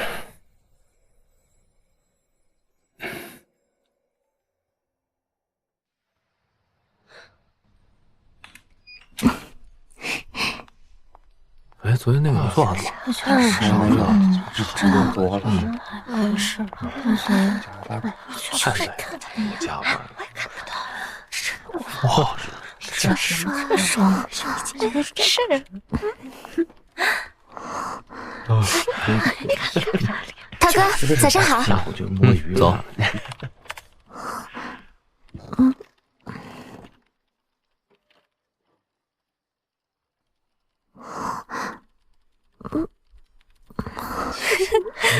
就是啊，做情妇的人果然脸皮都厚。你们看他每天装作正经清纯的样子，多会迷惑人呢。这样啊？你们没发现这2天他的手上多了个大钻戒吗？普通上班族哪里买得起那么大的钻戒啊？难怪咱们赵总和经理都得供着他，原来真的是有位靠山的祖宗啊！也不知道被他勾引的那老头是哪家公司的老总。哪天要是能看到对方老婆过来找他撕逼就好玩了。你们呀是不了解简晴，就算对方老婆真的找上门了，他也没所谓的。哎，玲玲，听说你跟简晴是老同学，他以前上学时是怎么样啊？现在什么样，以前还是什么样呗。要说变化，就是他心理素质更好了。以前跟我们体育老师谈恋爱的时候，他还知道避讳一下。你看现在在咱们公司门口，就敢跟金主搂搂抱抱。咦，他上学时跟你们体育老师谈过恋爱？啊？怎么可能啊？是啊。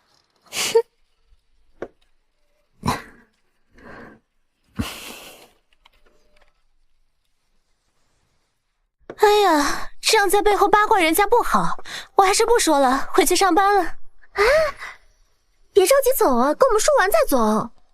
背后说人坏话不好，这也不算说人坏话呀，就是八卦一下嘛。说话说一半，琳琳，你可不道德呀。那好吧，我说了，你们可不能外传。快说。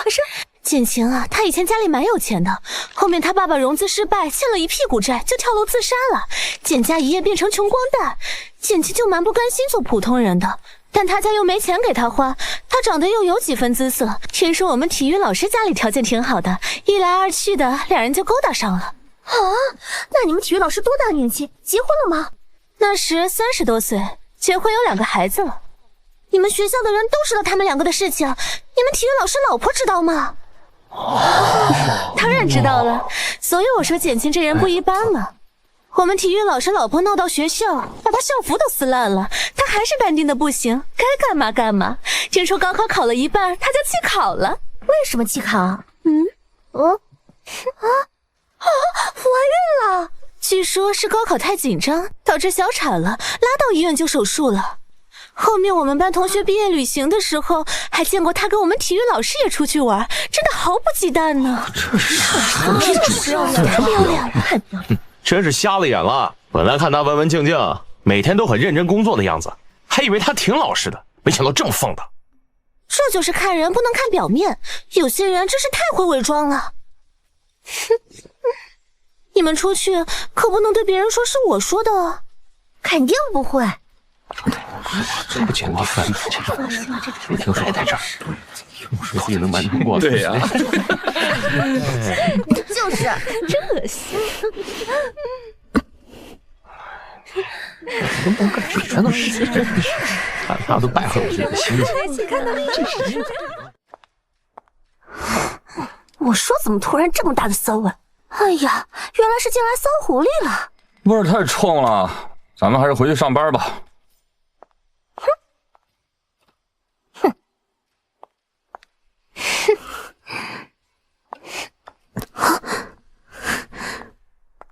简晴，你的钻戒好漂亮啊！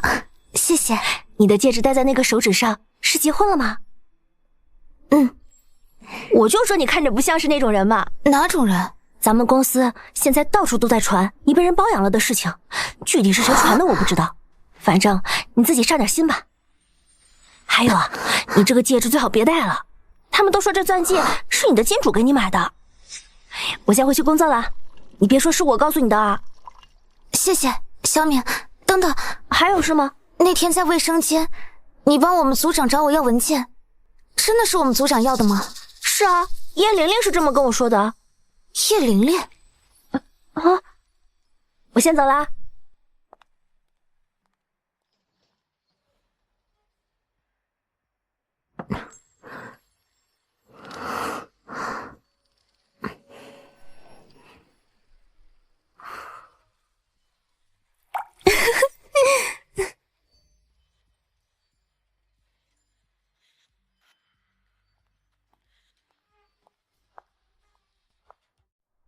叶玲玲说你们2个关系不好，她去找你要，怕你不给，所以拜托我去要的。不过我看她真的把文件给你组长了的。好，谢谢你。不客气。那戒指你先摘了吧，等找到造谣的人后再戴。好。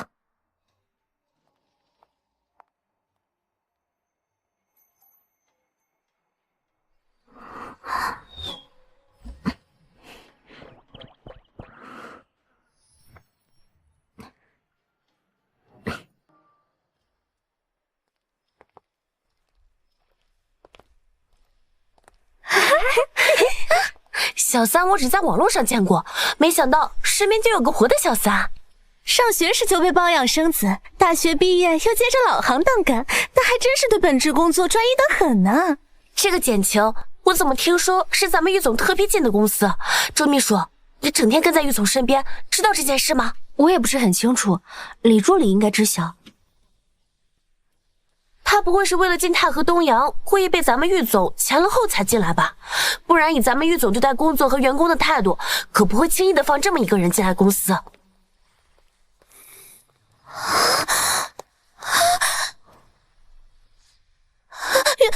玉总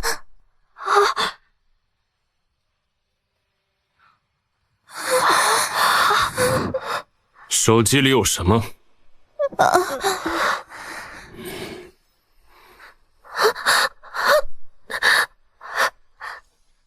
嗯。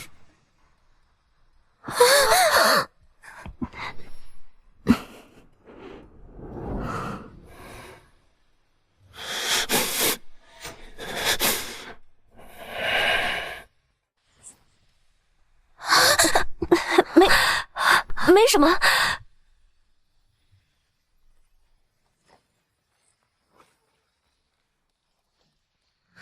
吓死我了！我还以为玉总要查看咱们的手机。玉总，您那天让我查的事情已经查到了。那天跟太太一起吃饭的人是太太从小一起长大的朋友。太太前2天似乎委托他介绍过典当铺的朋友。太太典当的什么？是戒指。你确定太太典当的是这个东西？是，这是对方工作人员提供给我的，是太太亲自拍给他们的。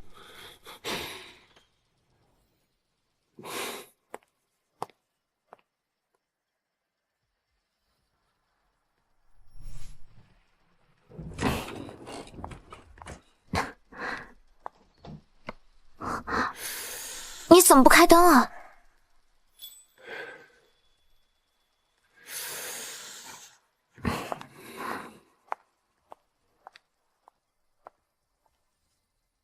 怎么了？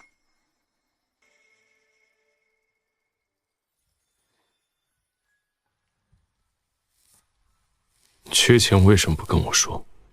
他怎么知道我缺钱？难道我嫂子找他了？钱已经……典当了多少钱？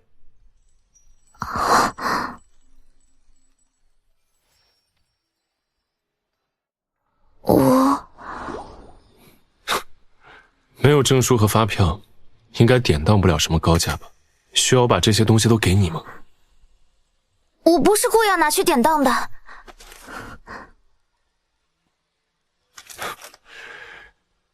典当行当不出好价格，我给你定制店铺的地址，你现在把婚戒赎回来，买机票飞到海外去退，应该能退出更高的价格。对不起，我不该拿婚戒去典当，我向你道歉。不必道歉，嫁给我本就不是你本意，是我横刀夺爱，耽误了你们的双宿双飞。你在说什么？简晴，我从没有强迫你爱我，你也不用在我面前伪装你对我有好感的样子。我没有伪装。我倒是忘记了，从一开始你愿意结婚，就是为了给你哥哥筹到融资，确实没有伪装。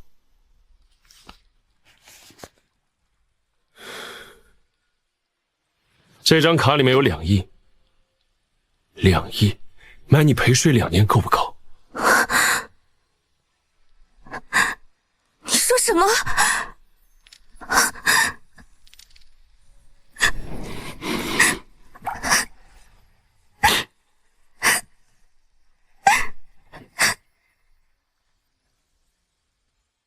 你要钱，我要你的身体，我们各取所需。2年后，你可以选择另嫁他人。2个亿，买你2年的婚姻，不便宜了。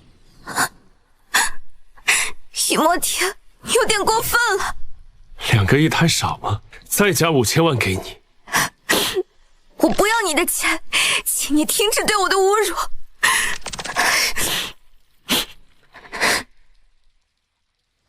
你跟我结婚不就是为了钱吗？你自己做出的选择，也叫侮辱。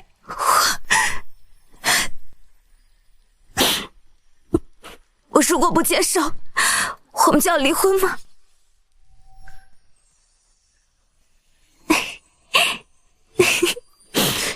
谢谢于先生，我不接受你的钱。你想离婚，明天我们就可以去领证。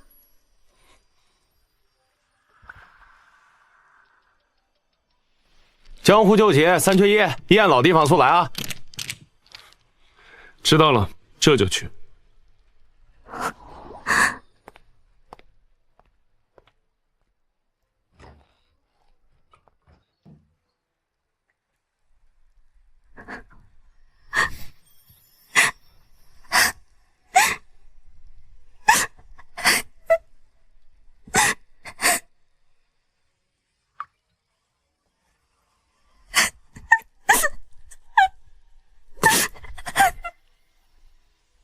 哎，我说你差不多行了吧？让你过来陪我们打麻将，搞半天变成我们陪你喝酒了。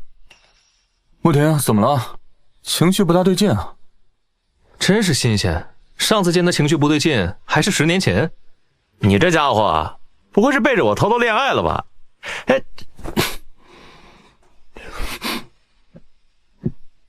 哎，对了，上次你跟那位跨国女总裁的相亲，相得如何了？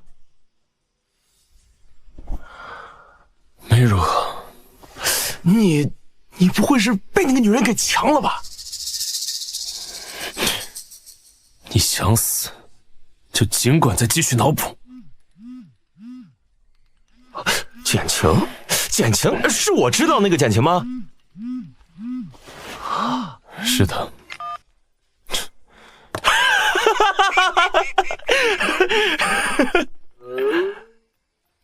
姐强，你笑什么？我向莫婷思春成功啊！暗恋了10多年的小白花终于主动出击了。不过你那么喜欢她，刚刚怎么不接电话呀？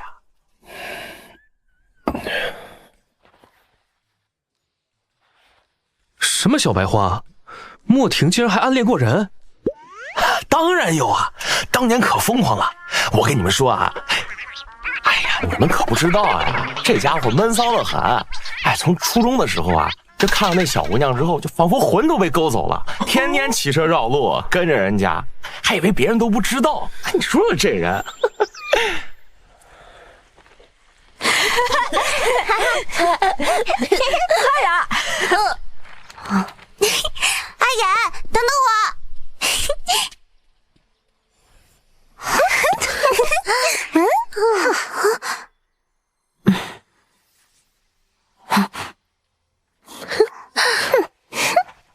你说啊，每天放学啊都不跟我们走，天天在校门口推个车那儿等着。你说急死我了都。哎，快说说啊！莫婷还有这种纯情史？那是还多得很，还继续呢。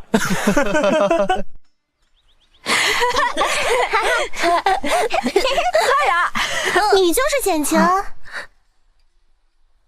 是我，你们有事吗？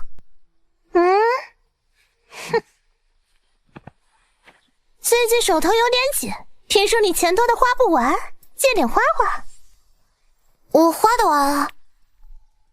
那你就别花完，把剩下的钱借给我。不借。你再说一遍。我不借钱，你们找别人借吧。妈的，你是不是脑子有泡啊？听不懂我的意思吗？你以为我们几个守在这是真的要跟你借钱吗？我们是打劫，打劫！原来是打劫啊！你们要打劫多少钱？原来他真是个傻子。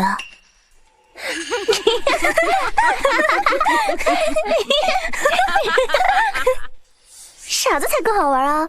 以后让他每天都带钱给我们。我不傻，你们再骂我，我就不给了。行，我们不骂你，以后每天这个时间都在这里把钱给我们，不然我们就揍你。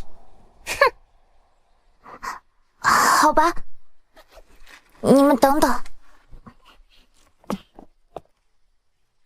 阿雅，你来了，快借我点钱，我的钱不够。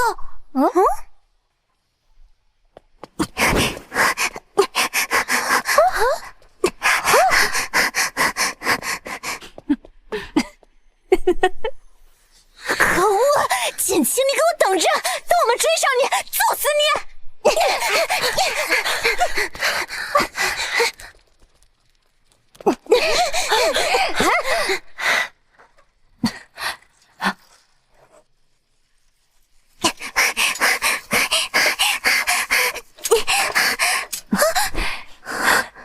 上来，我带你跑。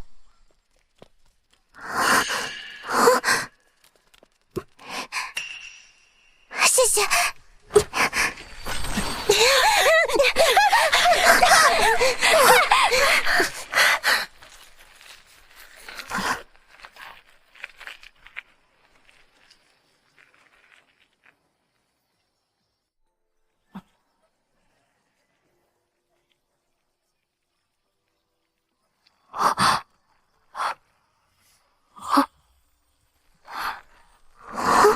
抱歉，我把你当做我朋友阿眼了。没关系，你哪个学校的？一中。初中不？你也是一中的吗？太好了，学长，你可以捎带我回学校吗？可以。无聊的，我想找出去玩去吧。就是，我们不是下午体育课都得上。我们去买吃的吧，走吧走吧。完蛋了，心跳挨揍了。把脸埋在我胸口。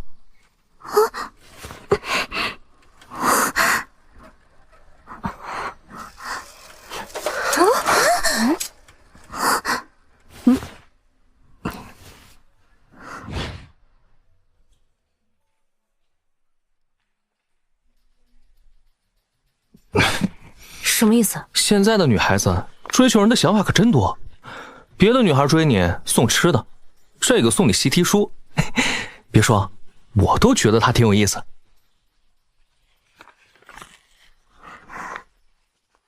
玉学长，谢谢你的侠义相助，害你丢了习题书，很抱歉。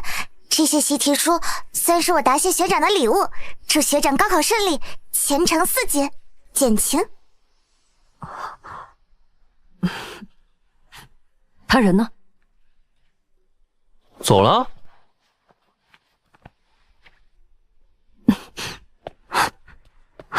喂，你这书呆子还真感兴趣了？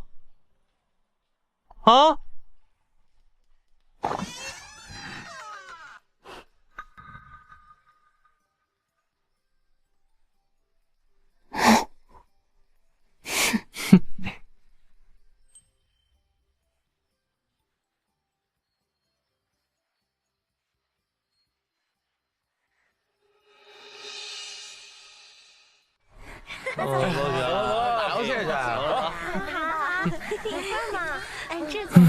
真没想到，你这个以读书为乐的人，竟然也会动凡心。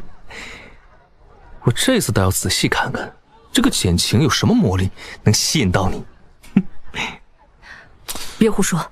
别说你没动心思，那张信纸你翻来覆去看了一上午了，就那几行字，你快看出花来了。我跟你说啊，今天那个事儿太酷了。哎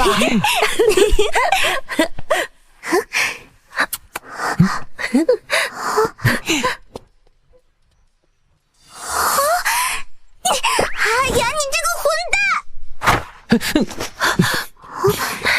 走了走了。真不凑巧，玉大少刚恋爱就失恋了。那丫头看着也没那么好。莫婷，看开点。哎，你别生气啊！天下又不是只有简晴一个女孩子了。明天我给你介绍比她更青春漂亮的。是不是啊？是吗？莫婷，莫婷，你不会又失恋了吧？看开点儿，你现在身边要什么样的小白花没有啊？如果我不接受，我们就要离婚吗？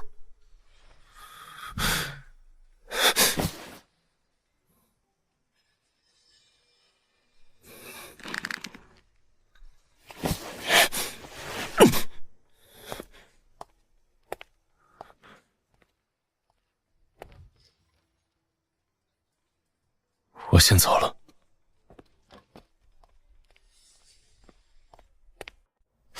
怎么了？回家了。哎，你丫真把我们几个当工具人了？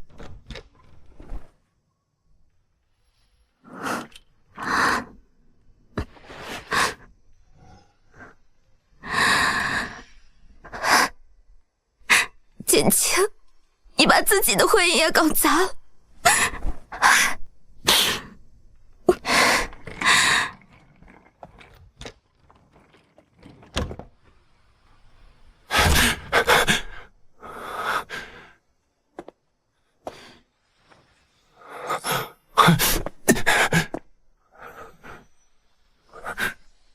明天早上9点钟，我在民政局等玉先生。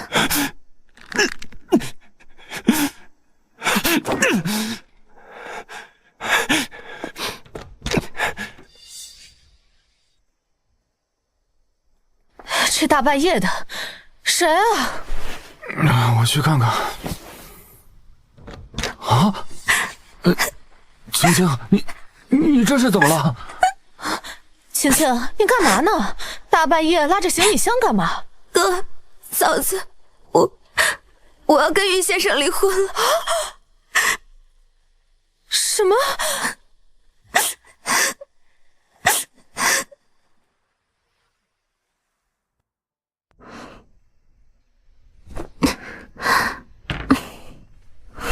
这算什么？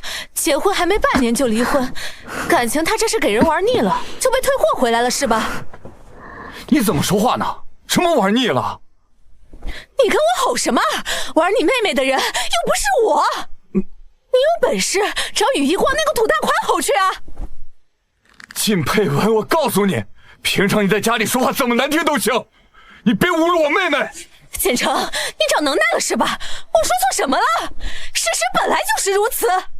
你要真有本事，别求人家给你投资啊！你不求人家给你投资，你妹妹至于白白送过去给人玩吗？还不是你这个窝囊废没本事！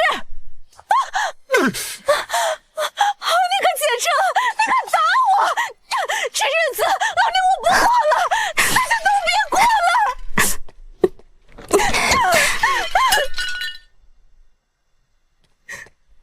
嫂子，对不起，我代我哥哥跟你道歉，你别生气。老天爷，我这是什么命啊？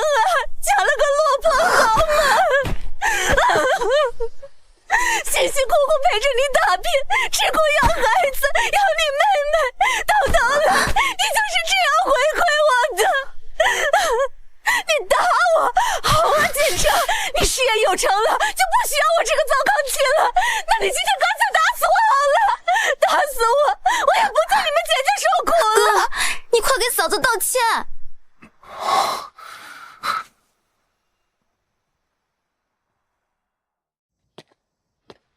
晴晴，你放开他，去休息吧。没良心的狗东西！老娘陪你吃尽所有苦头，为了让你不被人看不起，处处想办法帮你搞钱。你妈病了这么多年，是我辛辛苦苦伺候她，给她出医药费。今天不过就是说了2句实话，你就打我。既然你们新捡的一家亲，那我们也离婚好了。你跟你妹妹好好亲热，好好过去。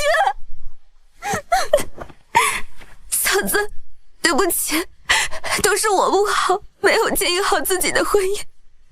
你不要生气了，哥哥只是在气头上一时冲动。我们全家人都知道你的好，这些年没有嫂子帮扶我哥哥，照顾我妈妈，帮忙找关系借钱还债，我跟哥哥现在可能还在露宿街头。嫂子这些年的大恩大德，我跟哥哥都记得，请你原谅我哥哥这一次。晴晴，你起来。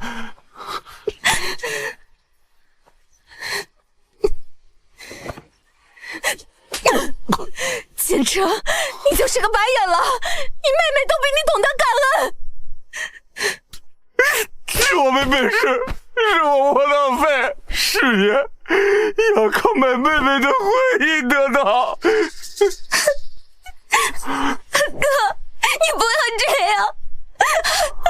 晴晴，对不起，对不起，都怪哥哥没有，是哥哥害了你。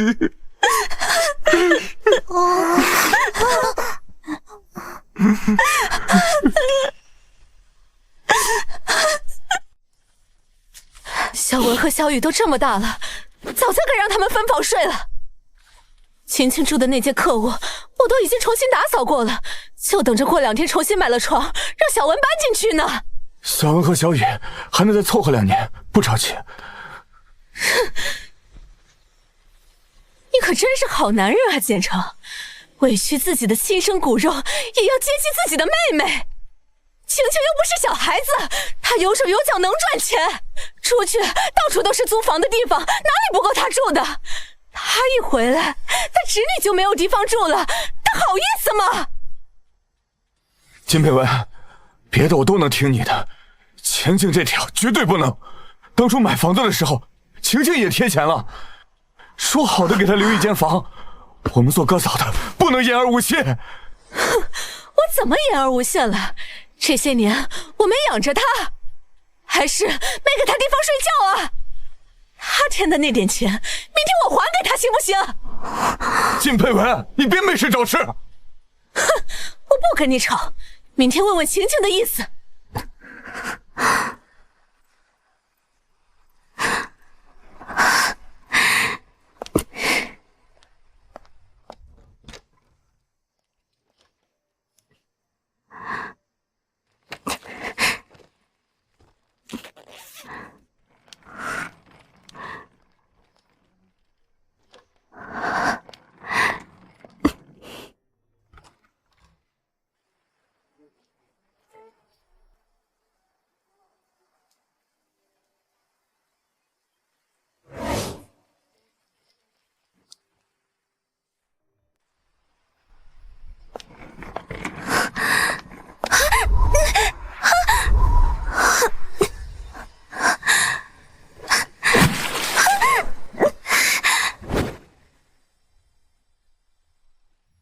把速度放慢点。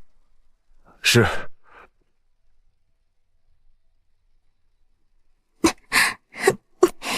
啊，这么晚了，他怎么在外面？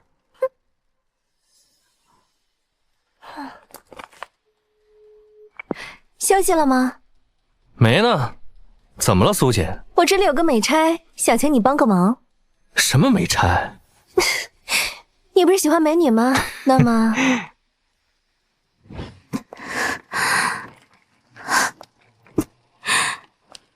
美女，大半夜下这么大雨，你怎么拖着行李箱在外面啊？你不怕遇到危险啊？你去哪儿啊，美女？上来，我送你过去。不收你钱，快上车吧！这么大雨，你明天准要生病。还真是个油盐不进。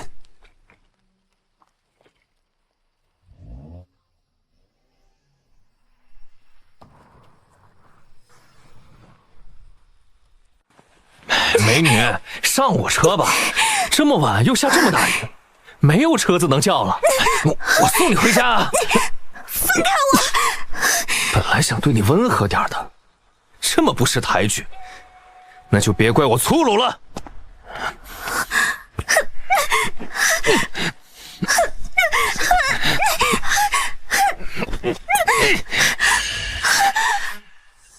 开我！放开我！你的衣服都湿了，穿在身上多难受啊！我帮你脱掉，给你暖暖身子。救我！哥在这儿呢，别害怕，别害怕。放开我！雨蛙姐，救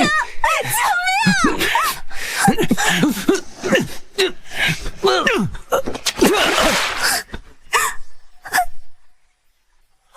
简晴，别过来！别过来！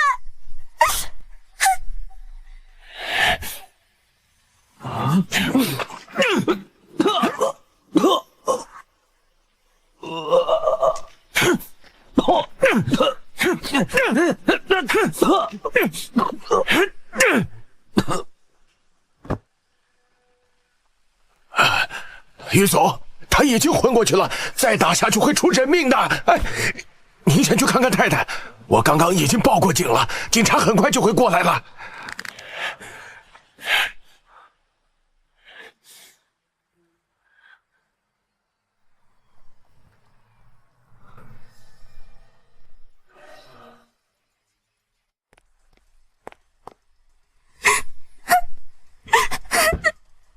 浅浅，是我，于墨婷，别害怕，过来。结婚了也不往家里带钱，你妹妹就是个白眼狼。浅浅，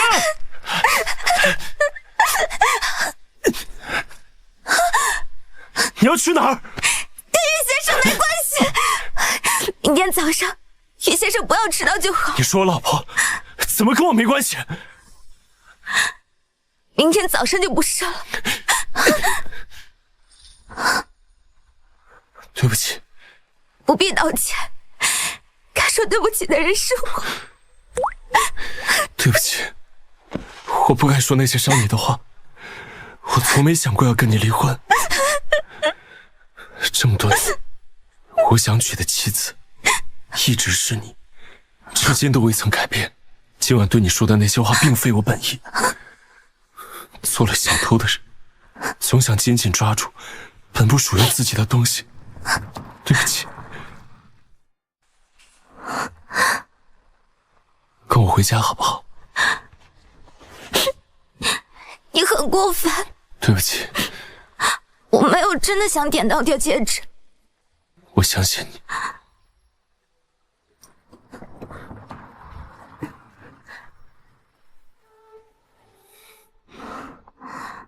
需要钱为什么不跟我说？没有脸面找你说。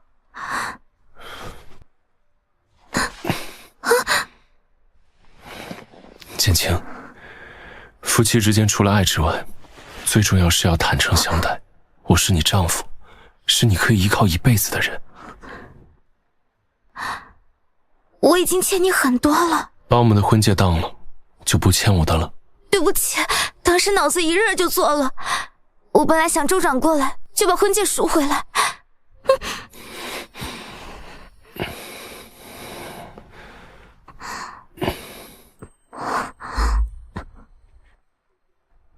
对不起，是我疏忽了，忘记了你家的情况。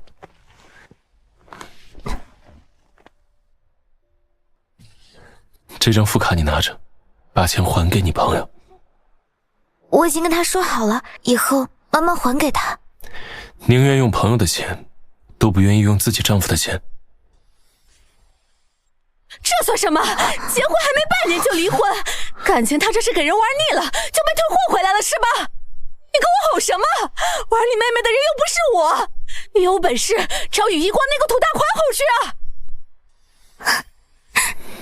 简城，你长能耐了是吧？我说错什么了？事实本来就是如此。你要真有本事，别求人家给你投资了。你不求人家给你投资，你妹妹至于白白送过去给人玩吗？还不是你这个窝囊废，没本事！于墨婷，我哥哥拿了你许多钱，我也欠你很多，这些我会按照我们结婚前的约定，做好妻子的角色还给你。我希望婚姻内你能给我最基本的尊重，即便以后真的走到离婚那一步，希望我们能心平气和的谈。你的卡。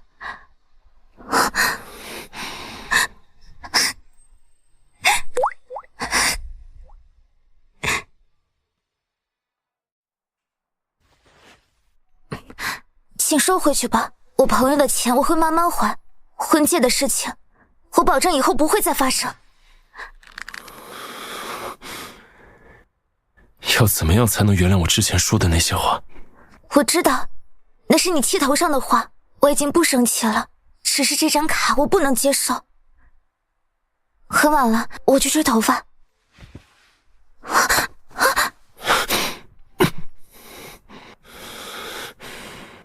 简晴，跟你结婚之前我没有谈过恋爱，所以不懂要怎么跟女孩相处。回家前跟你说的那些话是我的真心话，从跟你结婚的那一刻开始，我就从未想过要跟你离婚。如果这样，你还觉得我们之间的婚姻是桩交易，那就当做是桩交易好了。现在，我希望你按照我们婚前的约定，扮演好我的妻子角色，接受这张卡。如果你不接受，就证明你没有履行好我们婚前的约定。吹头发，睡觉。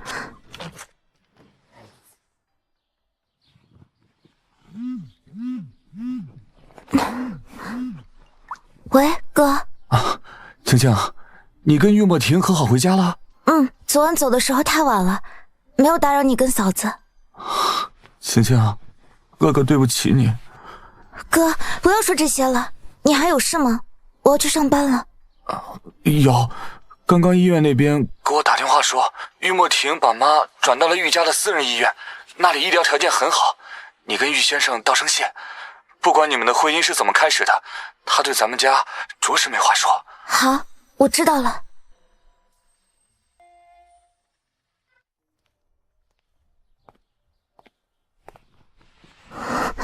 怎么这样看着我？刚刚我哥哥给我打电话，说了我妈妈的事情。玉墨婷，谢谢你。真想谢谢我，就抽空带我去见见岳母吧。结婚后还没有去见过你妈妈。我妈妈还没有苏醒，见到了可能也说不上话。那更要去看看。起床吧，待会儿吃完饭去。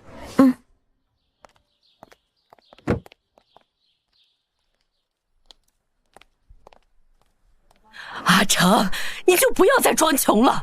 我都跟你表弟说了，你跟佩文公司又重新做起来了。现在你妈妈也转到了这么好的医院，你说你没钱，谁信啊？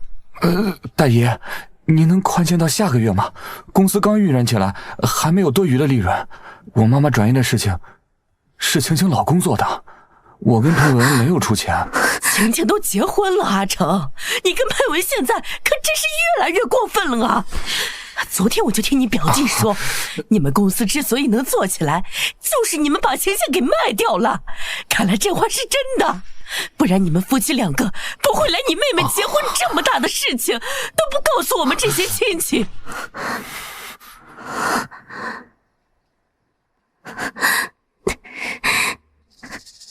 大爷，钱的事情下个月我一定还给您，您先回去吧。医生交代我妈妈这里需要静养。自己窝囊就算了，还把自己妹妹卖掉了。我看你这辈子也做不成大事，干脆把公司卖掉，把钱都还了吧，也算是你拿着卖你妹妹的钱积德了。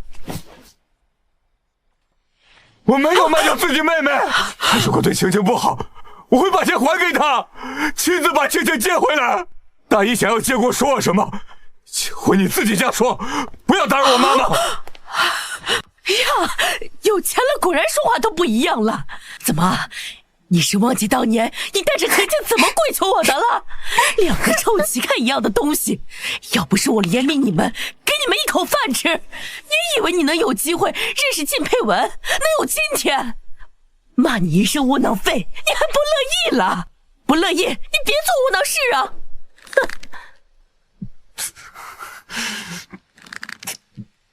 我爸没去世之前，我妈给你们这些亲戚拿过多少钱？你们有还过吗？你是我妈的亲姐姐，我妈妈生病住院，我带着晴晴去找你们要钱有什么错？那本就是你该还我们家的。没有欠条，那就是我亲妹妹送给我的，赠送给我的钱，我凭什么还？吃软饭，窝囊废！我不跟你废话，今天不还钱，我就让你在这医院出名。真是斗米恩，升米仇！早知道你这个卖妹妹的窝囊废这么没良心，当初我就不该心软借给你钱。大姨口口声声说我哥哥是卖妹妹的人，那为什么不直接报警？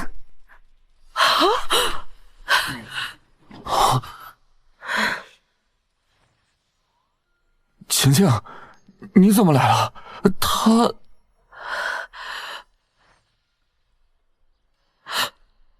晴晴不错嘛，果然是嫁了有钱人就变得不一样了，保镖都用上了。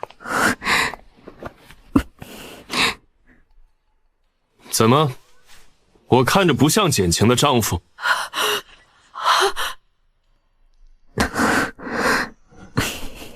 你是她丈夫，开什么玩笑？简晴明明嫁的是个老头儿。下个月10号，我跟简晴举办婚礼，欢迎姨妈到时来参加我们的婚礼。晴晴，这到底是怎么？我大哥欠了你多少钱？10万，不过之前可说好了的，有利息的，算上利息，你们得还我15万。这么高的利息，借了几年？哪里高了？哪里高了？欠条上写的清清楚楚，借10万还15万，借20万还30万，这都是简成自己写的，我可没逼迫他。根据国家规定，借贷双方约定的利率超过年利率36%，超过部分的利息约定无效。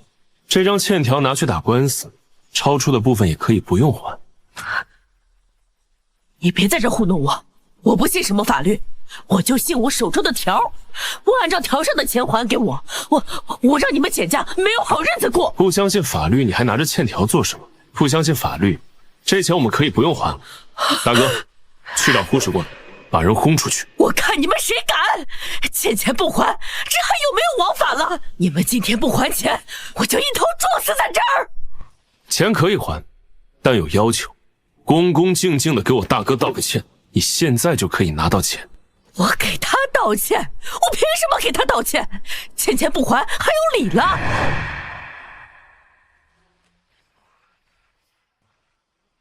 把保安叫上来，把这个放高利贷的扭送到警察局。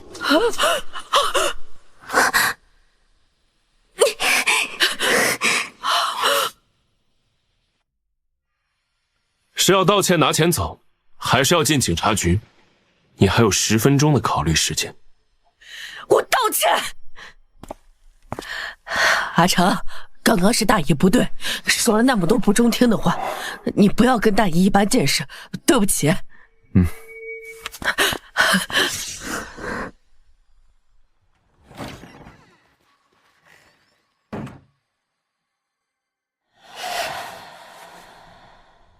这到底是怎么回事？你不是太和东湾的总裁玉墨婷吗？怎么会跟我妹妹结婚？我妹妹明明嫁的人是羽翼光，难不成羽翼光把我妹妹卖？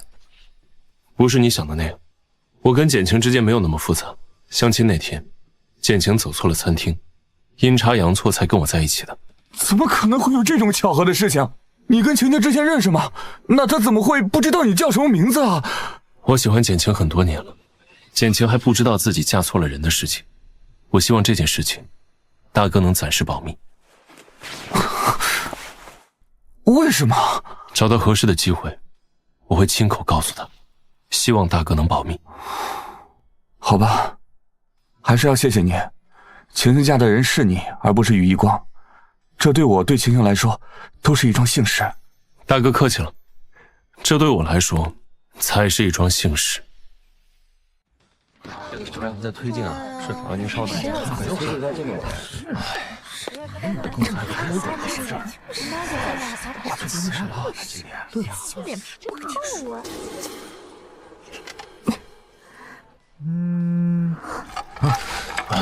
快走吧，走吧。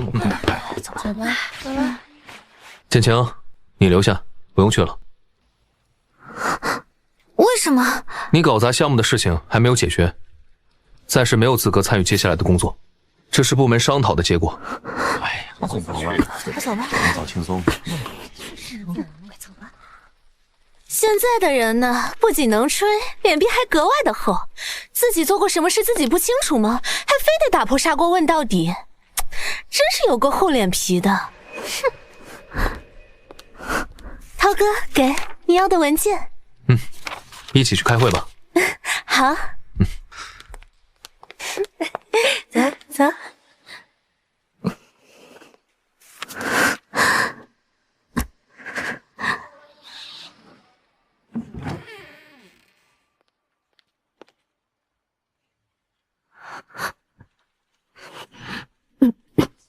玉总，您找我有什么事？最近你们私下在议论什么八卦？啊？怎么，我这个老板不能跟着一起吃瓜？玉总也知道“吃瓜”这个词啊？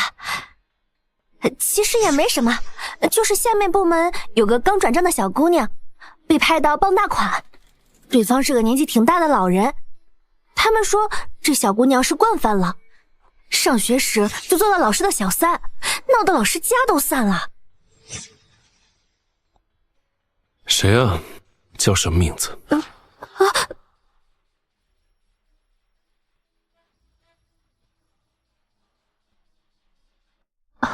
好像叫简晴。哦，我想起来了，上次搞砸那个6亿项目的女生。玉总，我说错话了吗？没有，把李助理叫进来。是。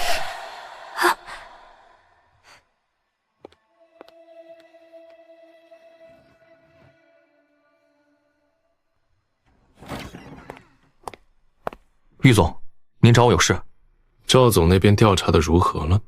竞标那天，办公区的监控坏了一个，其他的监控倒是没发现什么异常，不过公章好像是有点细节的不同。赵总已经安排人仔细核对了，让人把坏掉的监控拿去数据恢复。这件事不要跟赵总说，你单独拿去做。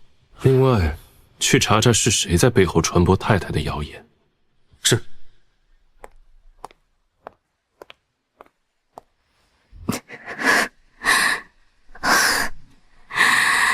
今天一上午都没见到简晴，开会也没叫他。他不会是生气，去找自己背后的金主告状去了吧？哼，肯定呀，受了这么大的委屈，可不得让老头帮他安抚一下情绪。琳琳，你们同学这么多人，就没有人知道你们高中时的那位体育老师现在过得如何了吗？你这么八卦呀？还不是怪你，讲话总是爱讲一半，把大家兴趣都勾起来了。哎，反正这会儿也没事儿，你就跟我和轩轩说说呗。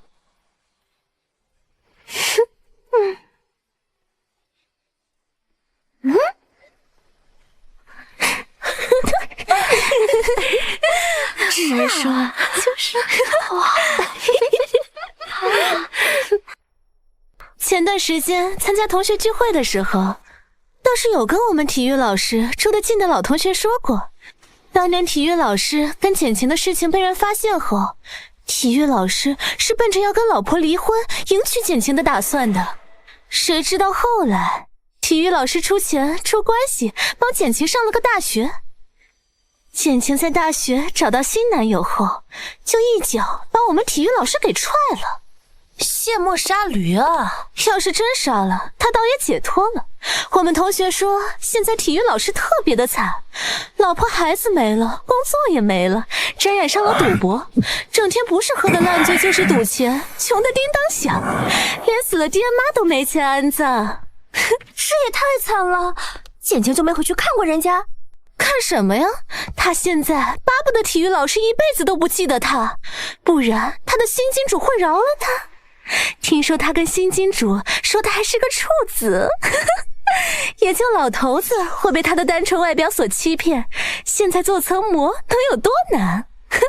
简晴，你这么了解，看来是经常做那层膜了。你什么时候进去的？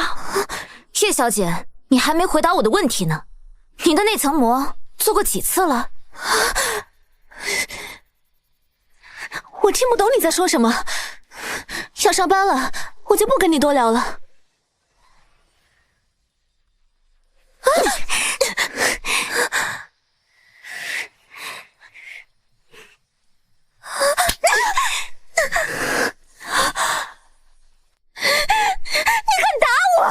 你这张脏嘴难道就不该打吗？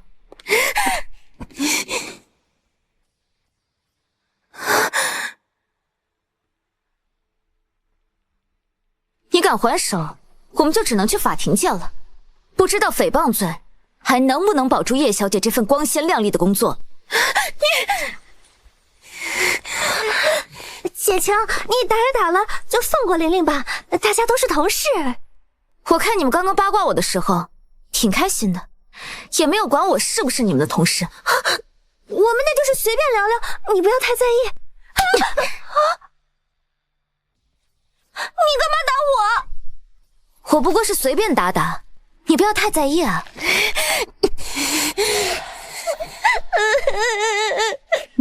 简晴，你别太嚣张，公司里谁不知道你的那点破事？我们只不过是私下顺着大家的议论说的，你凭什么打人？想不到叶小姐嘴巴竟然这么硬。行，那先不用报警，先找赵总评评理吧。我想赵总那么铁面无私，眼睛里揉不得沙子的人，听完这些诽谤的话，一定会还给我一个公道。不行，被赵总知道了，我一定会被开除的。等等。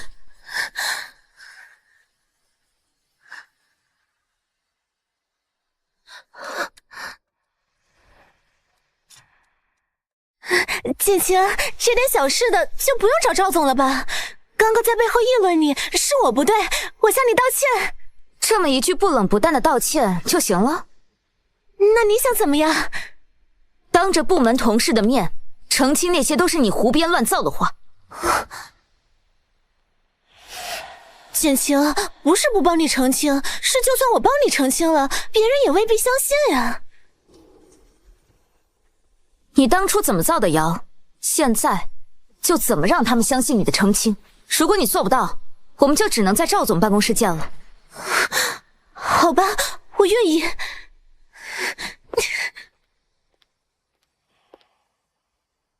哼。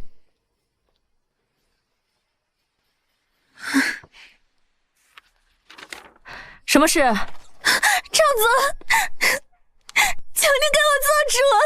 别一上来就哭哭啼啼的，好好说，到底有什么事？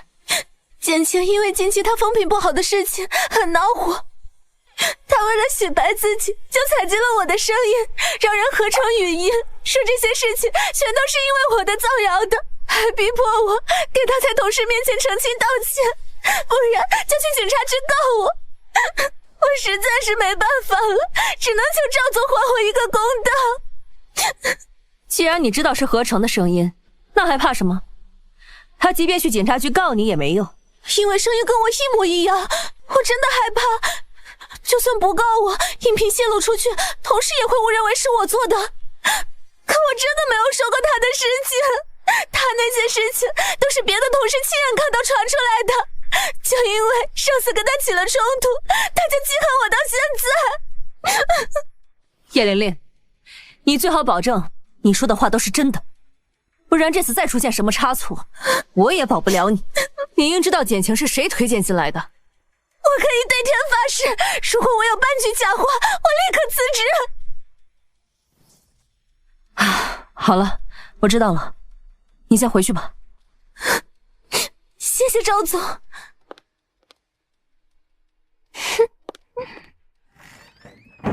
哎，你尝尝，来杯咖啡，好吃黑咖啡。哎，你也喝。你去了哪里？哼，没去哪儿啊？你干嘛？有事吗？当着大家的面澄清你对我的诬陷。简晴，我知道你最近因为自己的私事很烦恼，可这些事情都是你自己做出来的，跟我没关系呀。虽然我们两个是同学，互相帮忙是理所当然的，但你这种事情，我真没办法帮你啊。叶琳琳消失这么一会儿，怎么就突然变得这么有底气了？要是没什么事，我要回去办公了。你真的想闹到警察局吗？简晴，你说什么呀？什么警察局？我怎么你了？你要送我到警察局？你自己不检点，被人拍到做小三的照片，怎么能怪罪到我的头上？难道不帮你撒谎也犯法吗？这是真的是小三啊？怎么回事？涛哥，你帮我评评理，哪有这种强迫人说谎话的事情？我不过是没答应帮简晴澄清她很纯洁，没有被人包养的事情，她就要送我去警察局，说那些话都是我诬陷她的。简晴，你也太过分了！你在卫生间打过琳琳就算了，当着大家同事的面还这么嚣张，是不是以为大家真的都会记在你背后的金主？我这是为情养不气啊！这是被包养，轩轩，你别说了，你已经因为我被他打过一巴掌了。你好不容易才转正没几个月，不要因为我丢了工作。我才不怕他和他背后的金主，大不了就是再重新找工作。你们说我被人包养，请问有实锤吗？当然有。你那么招摇的跟金主在公司门口搂搂抱抱，每天刚下班都被金主接送，难道当大家都瞎了吗？就算今天琳琳违心帮你解释了，大侠也不会相信你的鬼话。证据拿给我看看。满足你，看看你自己恶心人的嘴脸。仅凭这么一张照片，你们就说我被包养了？那你们为什么没有想过，他可能是我家的司机，或者是我家的亲戚？简晴，我知道你家破产的事情一直都让你接受不了，可你也不能用这种方式来自欺欺人啊！你跟你哥哥住在地下室多年，我跟咱们以前的老同学，前几年还给你捐过钱的事情，你忘记了吗？简晴，看在老同学的份上，我劝你一句，人穷志气不能短，你不能为了虚伪的生活着，就这样糟践自己，糊弄别人，到头来糊弄的不还是你自己吗？就是吧？对，人家说的多对呀。你们站在那儿干嘛呢？周总来了，叶琳琳。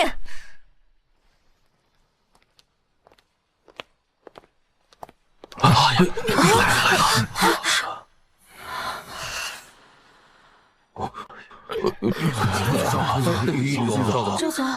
于总，赵总，围在这儿做什么呢？简晴和叶琳琳闹了点矛盾，正在解决。什么矛盾？简晴作风有问题，逼迫叶琳琳帮她证明清白。叶琳琳不愿意，两人起了争执。于总、赵总，正好请您二位帮叶琳琳评评理。简晴被人包养的事情都已经被人拍下来了，他还非要让叶琳琳帮他作假成性，不帮他，他就要送叶琳琳去警察局。什么证据？拿给我看看。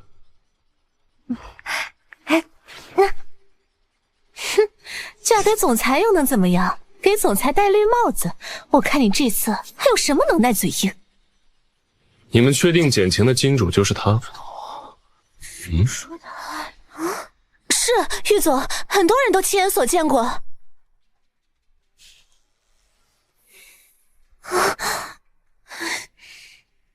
既然你们这么多人都见过简晴的金主，那你们应该也认得他。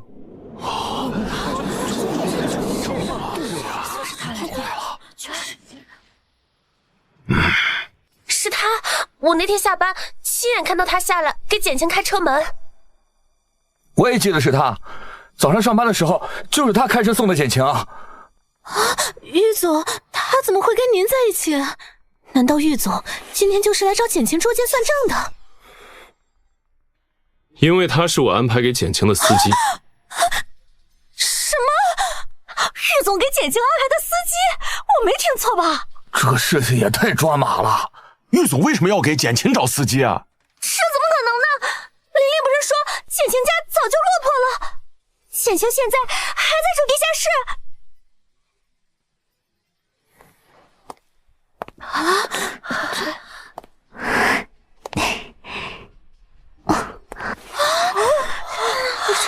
我玉墨婷的太太，还不至于沦落到去住地下室，更不至于被人包养赚钱养家。我说玉总，当初怎么亲自安排一个小员工进来？叶琳琳、齐轩轩，你们还不赶紧给简晴道歉？不着急道歉，等警察来了，查清楚到底是谁造的谣，追究了责任再道歉也不迟。不是我造的谣，我也只是从叶琳琳这里听到的。对，我也是从叶琳琳这里听到的，是她说简晴上学的时候就被老师包养了。我好像也是从叶琳琳这里听到的。对，人家说是叶琳琳这边听到的。你们胡说八道些什么？我什么时候说过这些话？就是叶琳琳，你们自己传的话，怎么全都赖到我头上了？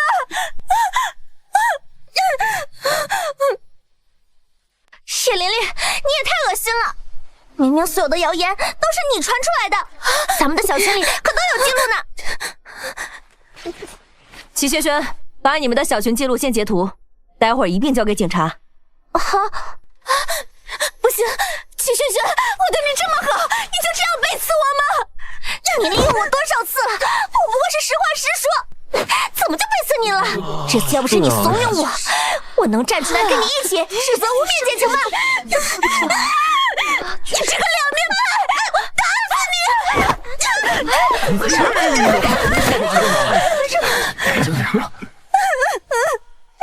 简晴。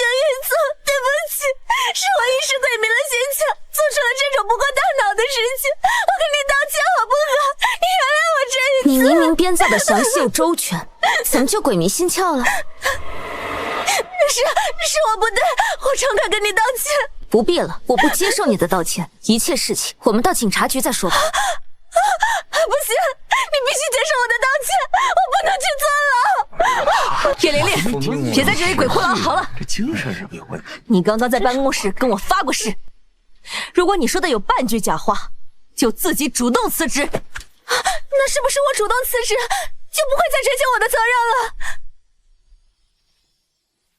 给公司造成那么大的损失，你觉得你现在能辞职一走了之？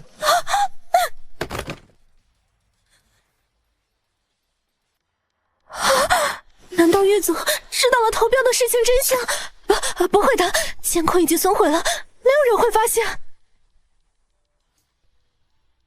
狱总，保安室打来电话，说警察已经到了。我已经给简晴道过歉了，为什么还要报警？道歉？你是指为你那些无聊的谣言道歉？篡改投标报价，诬陷给同事，让公司损失5个多亿，这些事情难道不够报警标准？篡改报价的人是叶玲玲，叶玲玲也太大胆了吧！5个多亿，我他卖了也赔不起啊！哎呀，这次他大概能牢底坐穿了。我没有，你胡说，我没有篡改，那是简晴自己粗心大意搞错的。去竞标的那天，文件好像是叶玲玲递给我的。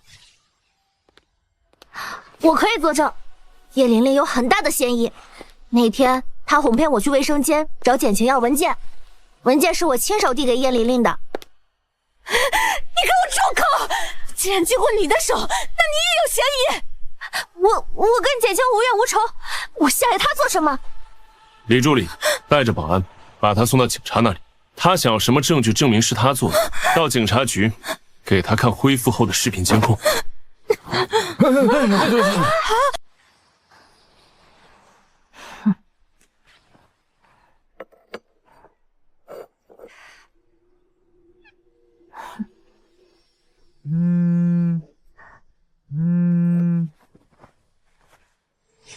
苏总，救我！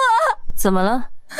你让我做的事情被于总发现了，现在我被于总送进了警察局，录完口供，我就要被关押起来了。苏总，我不要待在这里，你快救我出去！你先不要哭，你等我问问再说。苏总，你先过来，把我保释出去。好，我现在就过去。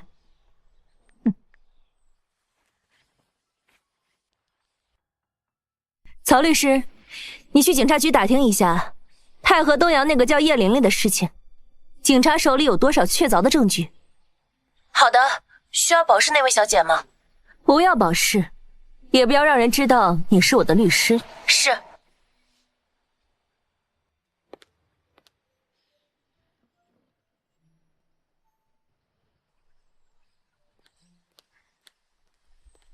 你是谁？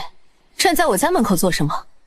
你好，我是你妹妹简晴的朋友，我叫苏静书。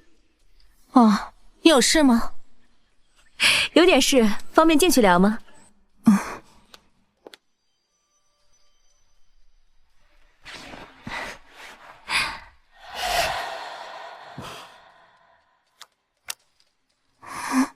这是什么意思？这里面有500万，是我给大哥大嫂的一点意思。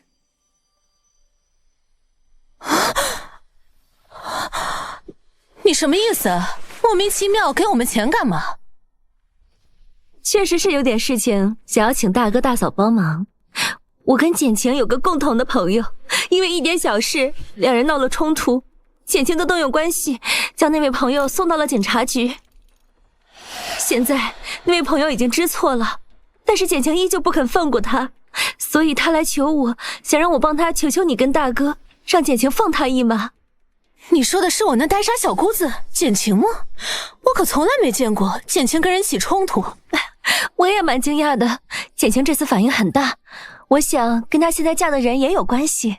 以前可能受了太多委屈，现在有了可以保护她的人，就不太想忍了。这倒也是，我们晴晴现在也是贵妇了，当然不能跟以前一样任人欺负。所以我今天特意来帮我那位朋友求嫂子帮帮忙。听说简晴最听哥嫂话了，只要嫂子您肯开口帮忙，我那位说了什么代价多少钱他都愿意给。那当然，要不是我，晴晴跟他哥就不会有今天。我让他下跪，他就不敢犹豫一下。你也算是求对了人啊。那嫂子您是愿意了？500万有点少，至少也得再加200万吧。只要嫂子肯在这2份文件上签个字，我让他现在就再转过来500万。行吧，我签。你现在打电话让他转钱吧。好。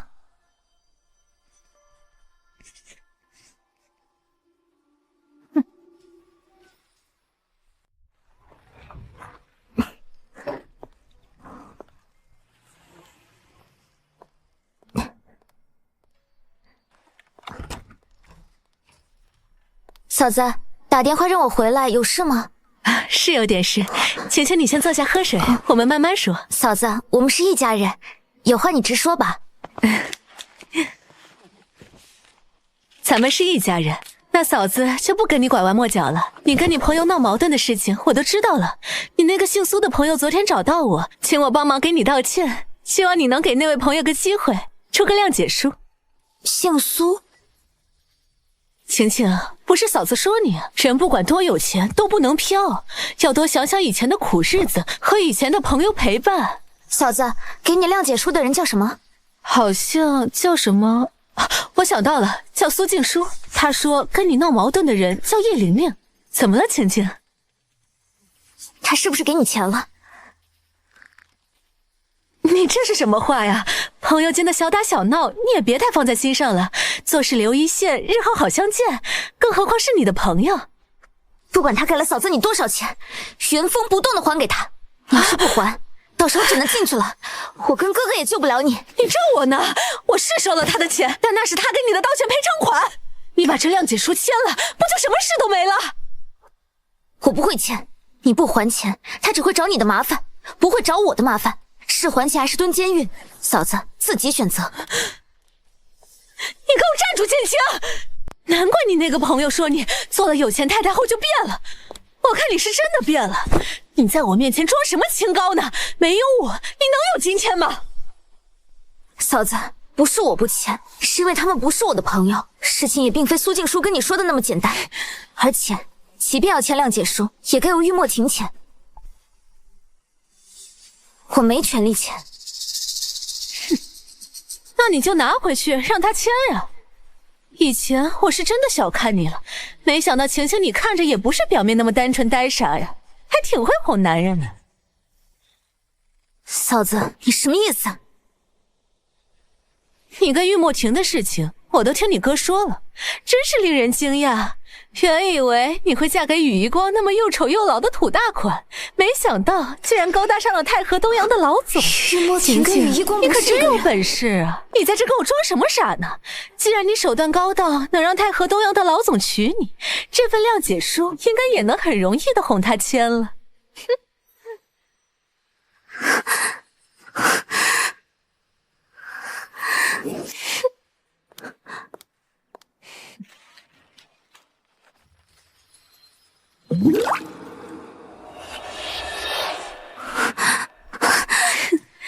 晴晴，谅解书拿着呀。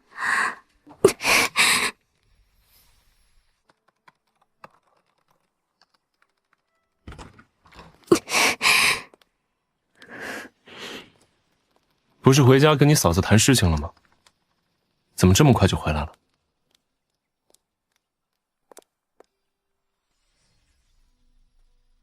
你叫玉墨庭？怎么回了趟娘家，连自己丈夫叫什么名字都忘记了？那为什么领结婚证那天，你骗我说你曾有名叫羽一光？玉墨庭，你骗我！那天你自己走错了地方，我……那你为什么不提醒我？还要在签字结婚的时候骗我？你是回来找我离婚的吗？你还没有回答我的问题。因为我喜欢你。可我们之前并没有见过你。11年前，你被人拦路打劫，我带你回的学校。把手给我。事后，你给我买了一摞习题书，祝我高考顺利。是你？可是都过去这么多年了，这怎么可能？连我自己都觉得不可能。没想到11年后，我日思夜想的姑娘竟然主动坐在我面前，要我跟她结婚领证。你说我骗子也好，说我是卑鄙小人也好，那天是你主动走到我面前的，也是你带我去的民政局。既然你主动送到了我面前，我就没有理由再错过你。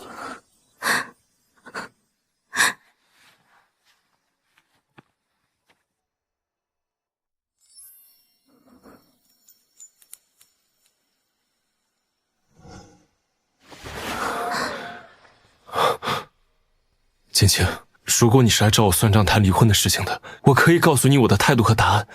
我不同意离婚。我什么时候说过是来找你离婚的？那你是接受我了吗？我是来找你要个说法和道歉的。你哄骗我这么久，难道不该给我个说法吗？是该给，对不起，不该欺瞒你这么久，请夫人给我一次弥补的机会。我原谅你，你继续忙吧。你做什么啊？我道过歉了，现在该谈谈你的想法。我没什么想法。我喜欢你，你呢？易莫婷，你这么喜欢我吗？一直都很喜欢。我不喜欢你，但我现在很爱你。怎么？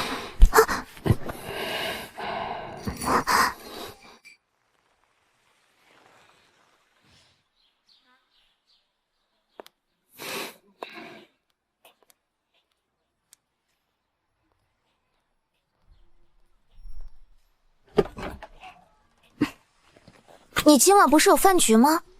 怎么还有时间来接我？妈临时打电话说，让我们回家参加家宴。他同意让我去了吗？别害怕，有我在，没人敢欺负你。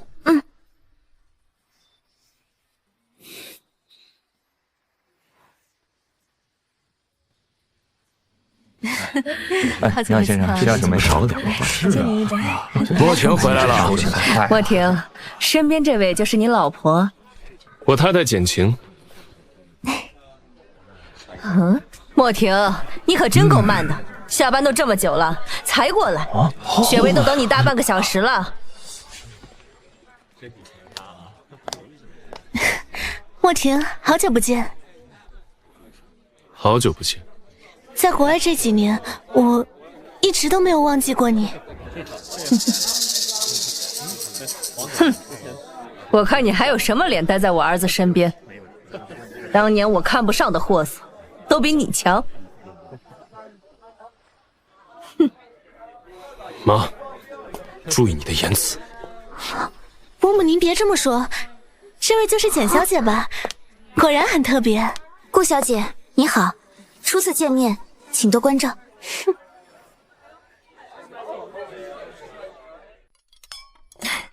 好，来尝尝这个。好，不要怕，一切有我。就是，对呀，客气了。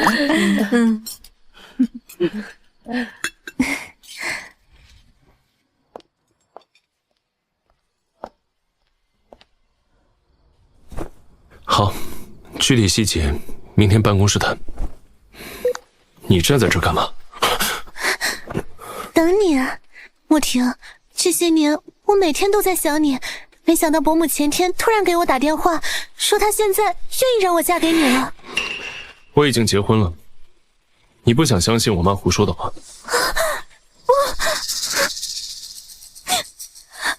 结婚还可以再离婚，我不介意。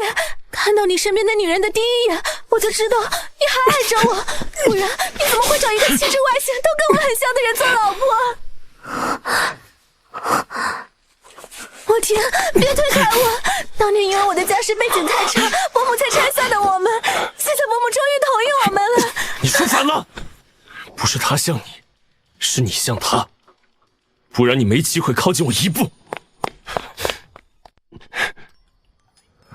是的，还不错。上次是，最近又漂亮了，这不错。是啊，尝尝。老婆，不要说话，吃饭。事情不是你想的那样。吃饭吧。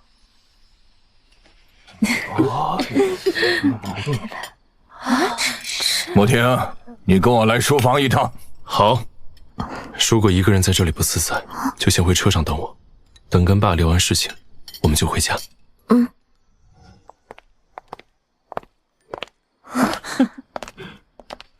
莫婷上楼了，你去找她聊聊。要不算了吧，伯母，莫婷跟我说，我才是简晴的替身，她喜欢的人是简晴。你是不是傻呀？莫婷的脾气你还不知道，越不让她顺心，她越要对着干。要不是我跟她爸反对她跟简晴的婚事，她也不会这么固执，还赌气跟你说你是简晴替身的话。真的吗？当然是真的，不然莫婷这性格，她说怎么会主动追求你？可是当初你让他跟我分手，他没有犹豫就同意了。我今晚跟他说让他跟简晴离婚，他都不愿意。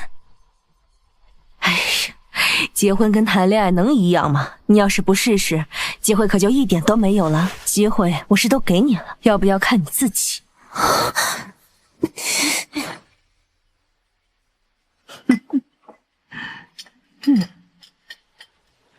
温新做的头发好看呐。客气，这是蓝梨花。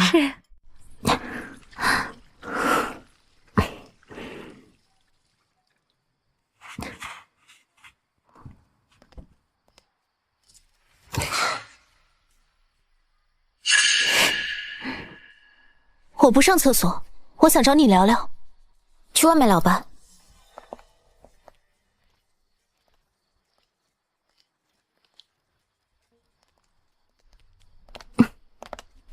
你想聊什么？你很漂亮，不过有点像我了。你有话直说吧。玉墨婷待会儿就回来了，我们还要回家。让你做了我的替身这件事，我代表墨婷给你道声歉，但希望你能理解她。当年我跟墨婷因为她母亲不同意才被迫分开的，我没想到墨婷这些年会跟我一样的煎熬。说来我要跟你说声谢谢，谢谢你在我没有回来之前陪伴在墨婷身边。所以你跟我说这些是什么意思？我已经回来了，伯母也答应我，以后不会再插手我跟墨婷的婚事了。以后我会好好陪伴她左右，简小姐也不用再委屈做别人的替身了。这是一点心意，希望你能收下。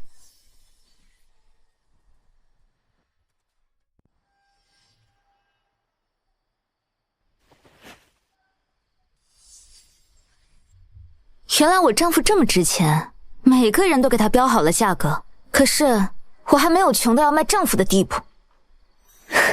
简小姐，你误会了，这些钱不是买什么，是我对你的一点补偿。钱顾小姐还是自己留着吧，你想嫁给玉墨婷就跟玉墨婷谈吧，跟我谈没用。简小姐，我希望你能有点自知之明，做别人替身不会幸福的。我这人就缺点自知之明，所以你跟我聊没用，不如去找玉墨婷更直接点。简晴，顾小姐还有何指教？既然你想死缠烂打，纠缠墨婷到底，那我也不会对你客气了。看你年龄应该比我小几岁，作为大你几岁的姐姐，我奉劝你一句，插足别人的感情很可耻，也不会有好结果。你插足别人的婚姻就不可耻了。墨婷，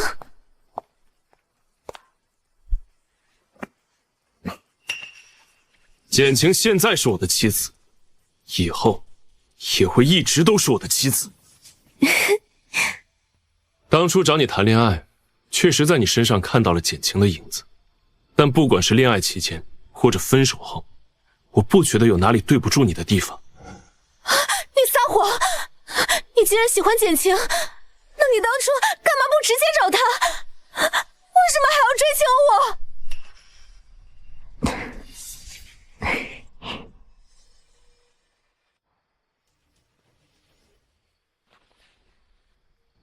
因为那时他身边有喜欢的人，我没有破坏别人感情的癖好。话都跟你解释清楚了，希望你以后不要再来玉家，也不要再来打扰我妻子。对，以后还要依仗李总啊。是啊。你们两个干嘛呢？都在你妈面前当门神呢？妈，以后如果再搞这些事情出来，以后不光简晴不会再回来，我也不会再回来。您好自为之。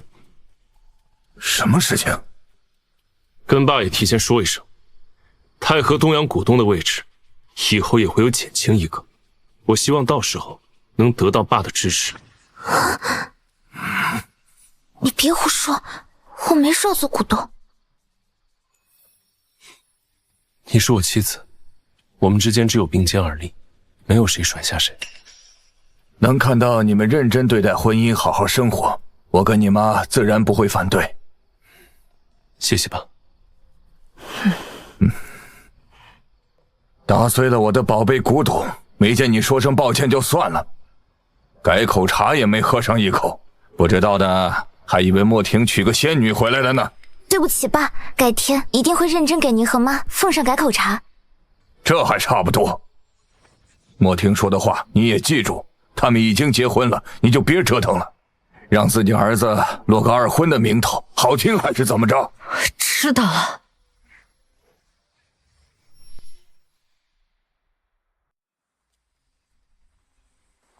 我怎么不知道？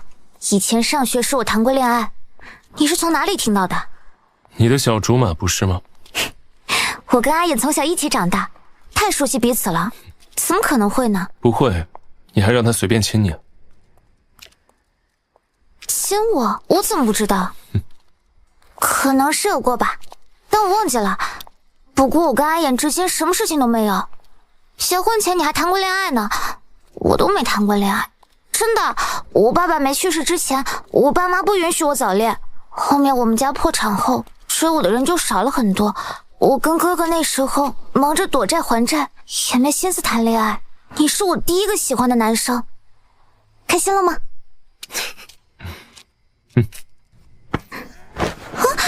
你干嘛突然抱我？开心，发泄一下心里使不完的劲儿。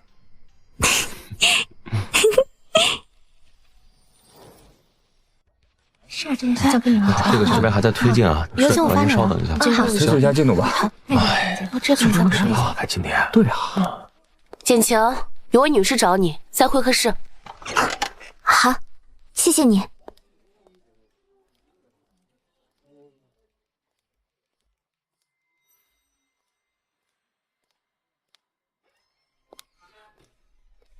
简小姐，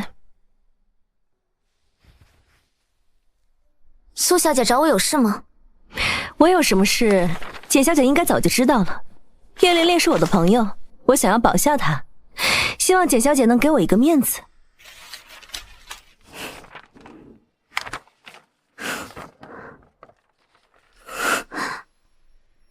苏小姐哄骗我嫂子签的合约，我们不会认的。简小姐可别误会，我可没有哄骗她。你嫂子不仅没有被哄骗，她还追加给我多要了200万。钱我付了，合同她签了。至于她有没有看里面的条款，那是她的事情，跟我没关系。我可没勉强她。我会让她把钱退给你。简小姐确定？你嫂子那模样看起来不像是会朝外面吐钱的人，不如你去找玉墨婷要钱，帮她还了。就是不知道这钱玉墨婷帮你嫂子还了之后，她还会怎么看你和你的家人了。其实这事很简单，你跟墨婷签谅解书，事情就全都结束了。苏小姐这是狗急跳墙了吗？你骂谁呢？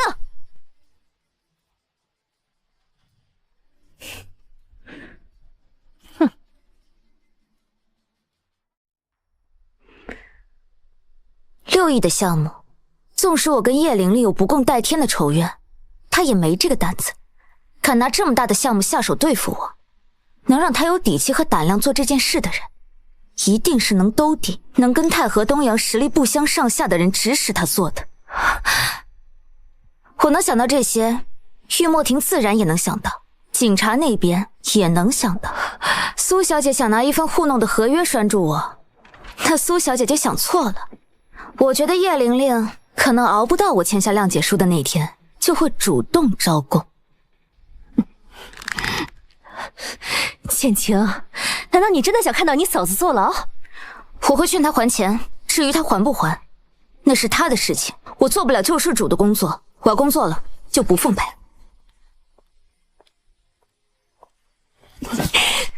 你把我想的也太简单了，即便你嫂子还了钱，她也逃脱不了敲诈勒索的罪名。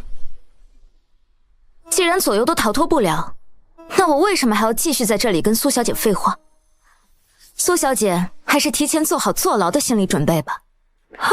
我听说进了里面挺难受的。你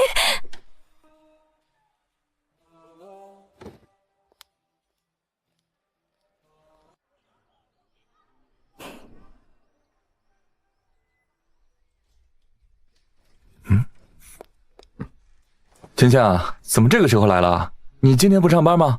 莫婷没跟你一起来？莫婷在上班。啊，你怎么了？脸色这么难看。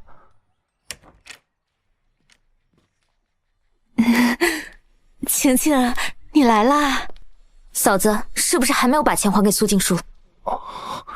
什么钱？没什么钱呀。晴晴，你别胡说，我可没拿什么钱。我不过是帮忙转递一下谅解书而已。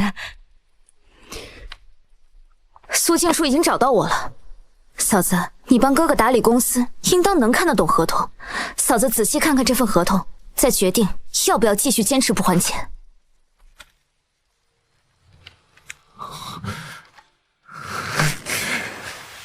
靳佩文，你脑子生锈了吗？谁叫你不看条款就乱签合同的？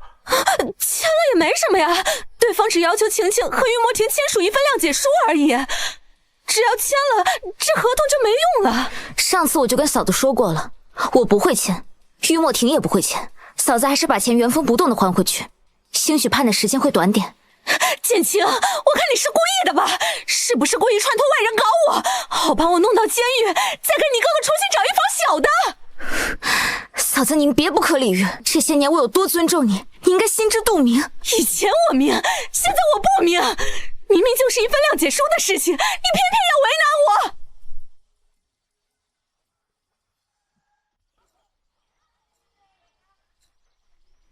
6亿的项目换嫂子手中的700万，如果是嫂子，嫂子会签吗？那你就愿意用6亿换我坐牢？我可是你嫂子，没有我，你跟你哥哥能有今天吗？嫂子，你把钱还回去，我会让玉墨婷找好律师帮你打官司。简成，你听到你妹妹的话了吧？你听听，她说的是人话吗？为了自己拿人6亿的项目，就要送自己亲嫂子去坐牢？天底下有他这么没良心的人吗？嫂子，如果不是没跟我商量就随便签合同，怎么会走到这一步？还不是你这个没本事的，是小白眼狼！你明明都已经嫁给太和东阳的老总了，却1毛钱也没朝家里拿过。你要是每个月拿回来个几十万、几百万给我和你哥哥，我至于这么没出息的说人家700万吗？谁告诉你嫁给有钱人就一定要给家里拿钱？玉墨婷又凭什么给咱们家拿钱？她是娶了我，但没有娶了整个简家。你听听你妹妹说的是什么？我原以为她是个河蚌不会开口，没想到嫁给有钱人后就变得这么能说会道了，把冷血白眼狼说的这么冠冕堂皇。左右都要坐牢，这笔钱我就不还了。你这个白眼狼，赶紧报警来抓我吧！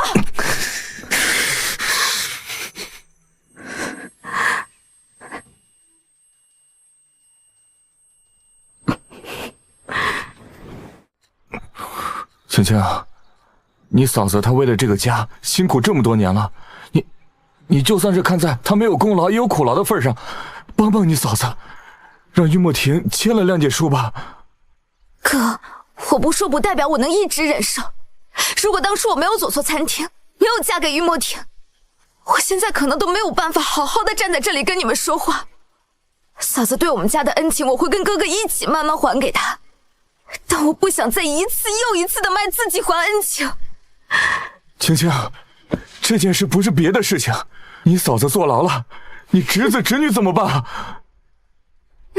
那哥有没有想过，我逼迫于墨婷签了谅解书，以后在他和他家人面前怎么抬头？那你就忍心你嫂子去坐牢？我刚刚说了，我会让于墨婷请最好的律师帮我嫂子。如果我嫂子配合一点，说不定合同无效，也不用坐牢。你也说了是说不定，万一你嫂子真的被判刑了怎么办？青青，你就当给哥哥一个面子，算哥哥求你好不好？哥，你一定要这样逼迫我吗？难道你想看到哥哥的家就这样散了吗？那哥哥有想过我一次吗？结婚我顺从了你们的意思，你们有为我想过我今后要过什么样的日子吗？现在我好不容易跟于墨婷心意相通，能好好过日子了，嫂子却擅自做主，偷偷接下了别人的700万。他借钱的时候有想过我接下来的日子有多难过吗？没有，你和嫂子从没有一次为我考虑过。如果今后的日子我都要束缚在你们给我画好的圈里，我宁愿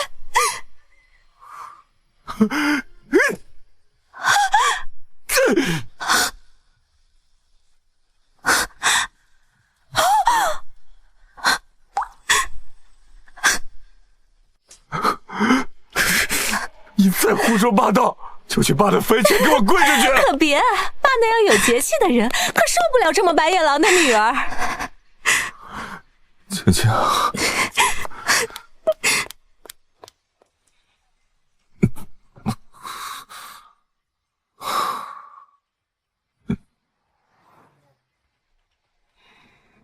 青青，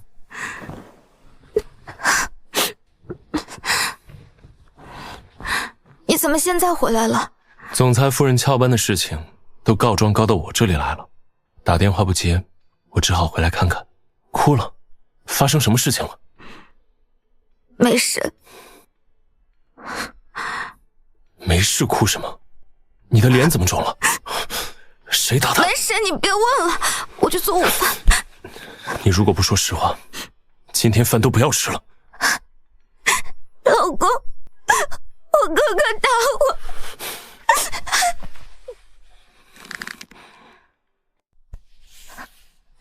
你没有做错，是你哥嫂做的不对。你是不是很讨厌我和我家人了？我喜欢的人，自始至终都只有你。你家人什么样跟我没关系，只要你开心，他们夫妻两人好好给你道个歉，我出句谅解书也没什么。但他打你，绝对不行。我哥哥也是担心我侄子侄女没有妈妈照顾。你不用替他们开脱，自私就是自私。幸好你走错了餐厅。可是接下来我该怎么办？出具谅解书，我真的很不甘。那就不出，你再去约苏静书见一面，接下来的事情我来办。你打算怎么做？你别管了，待会儿我教你怎么跟他说，你按照我说的去约苏静书就好。哼，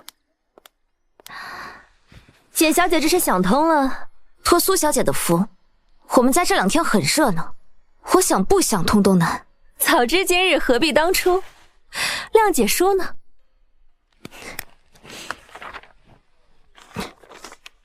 哼，你什么意思？我在电话里记得跟苏小姐说过，我出具谅解书，你把合同原件给我。苏小姐的合同呢？只要你跟莫婷出了谅解书，这合同自然也是无效的，除非你出的是假的。谅解书可以给你现场检查，但我要先看到原件。好。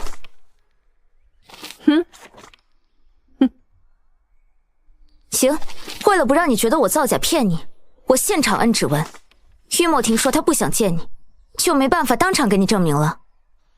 那你快按手印，别磨蹭。其实我挺奇怪的，你当初既然敢指使叶玲玲对项目报价表做手脚，那应该是做了两全准备了，有足够的钱帮叶玲玲赔偿的。为什么还要这么大张旗鼓的找我要谅解书？你那么想嫁给玉墨婷，不怕玉墨婷对你印象不好吗？他玉墨婷瞧不上我，我苏静书也未必要一定在他那棵树上吊死。既然如此，我为什么要担心在他眼中印象不好？那你为什么还要指使叶玲玲篡改项目报价单，陷害我？那是因为你活该。如果不是你故意走错餐厅，现在泰和东阳的老板娘就是我，哪轮得着你坐在这儿？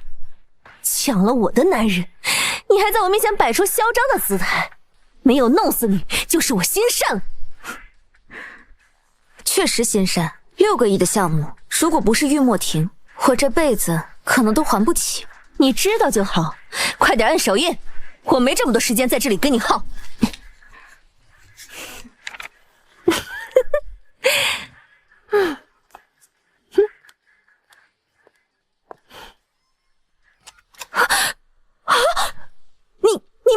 你们堵在这里做什么？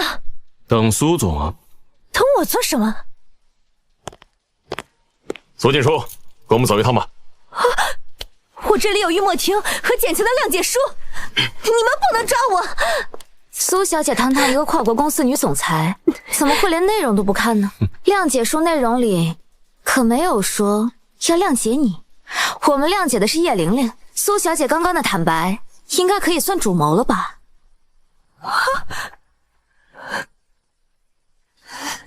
简晴，你玩我！我完全按照苏小姐你的意思写的，你自己也看过的。简晴，你这个贱人，我不会放过你的！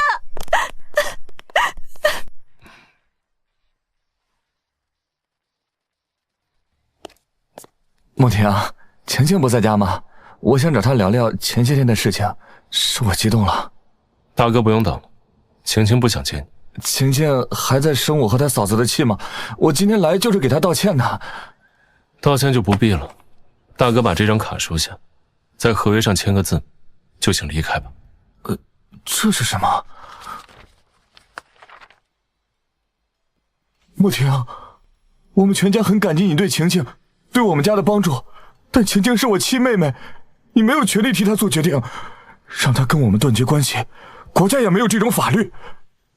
是没有这条法律，所以我拟了这份合约，作为我们双方私人的约定。大哥放心，合约晴晴看过，她是同意的。以后妈的医药费和赡养等问题，我们两家摊到桌面上去详谈。除此之外，就不必再联络了。这张卡里有2000万，足够你们夫妻2人用来运作公司，也算是感谢你们2人这些年对晴晴的照顾。我不会收的。你把晴晴叫出来，我当面问他。我敬你是我老婆的兄长，才这么好声好气跟你说话。你打我老婆那一巴掌我不计较，但不代表我会容忍，所以签了字带着钱就赶紧走吧。怎么，你还想打我吗？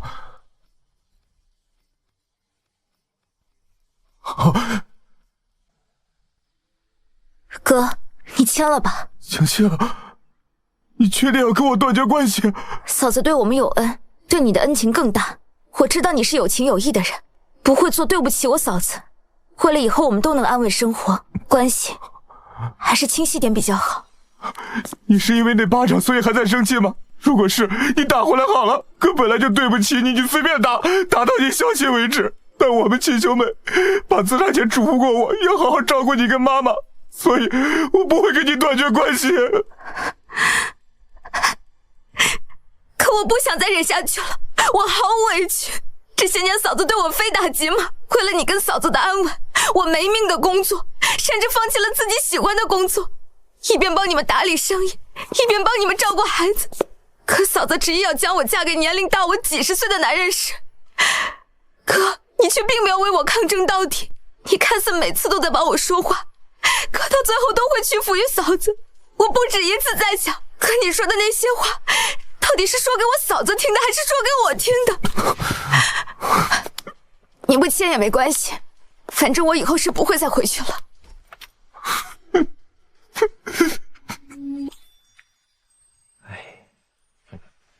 金童玉女，是郎才女貌，没错没错，真般配啊！恭喜啊！真是是啊，太般配了。请新郎亲吻新娘。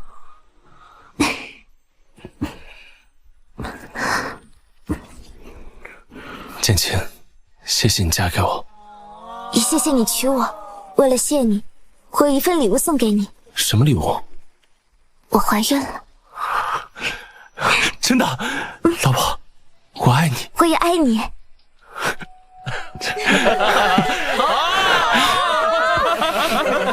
哎呀，太幸福了，是吧？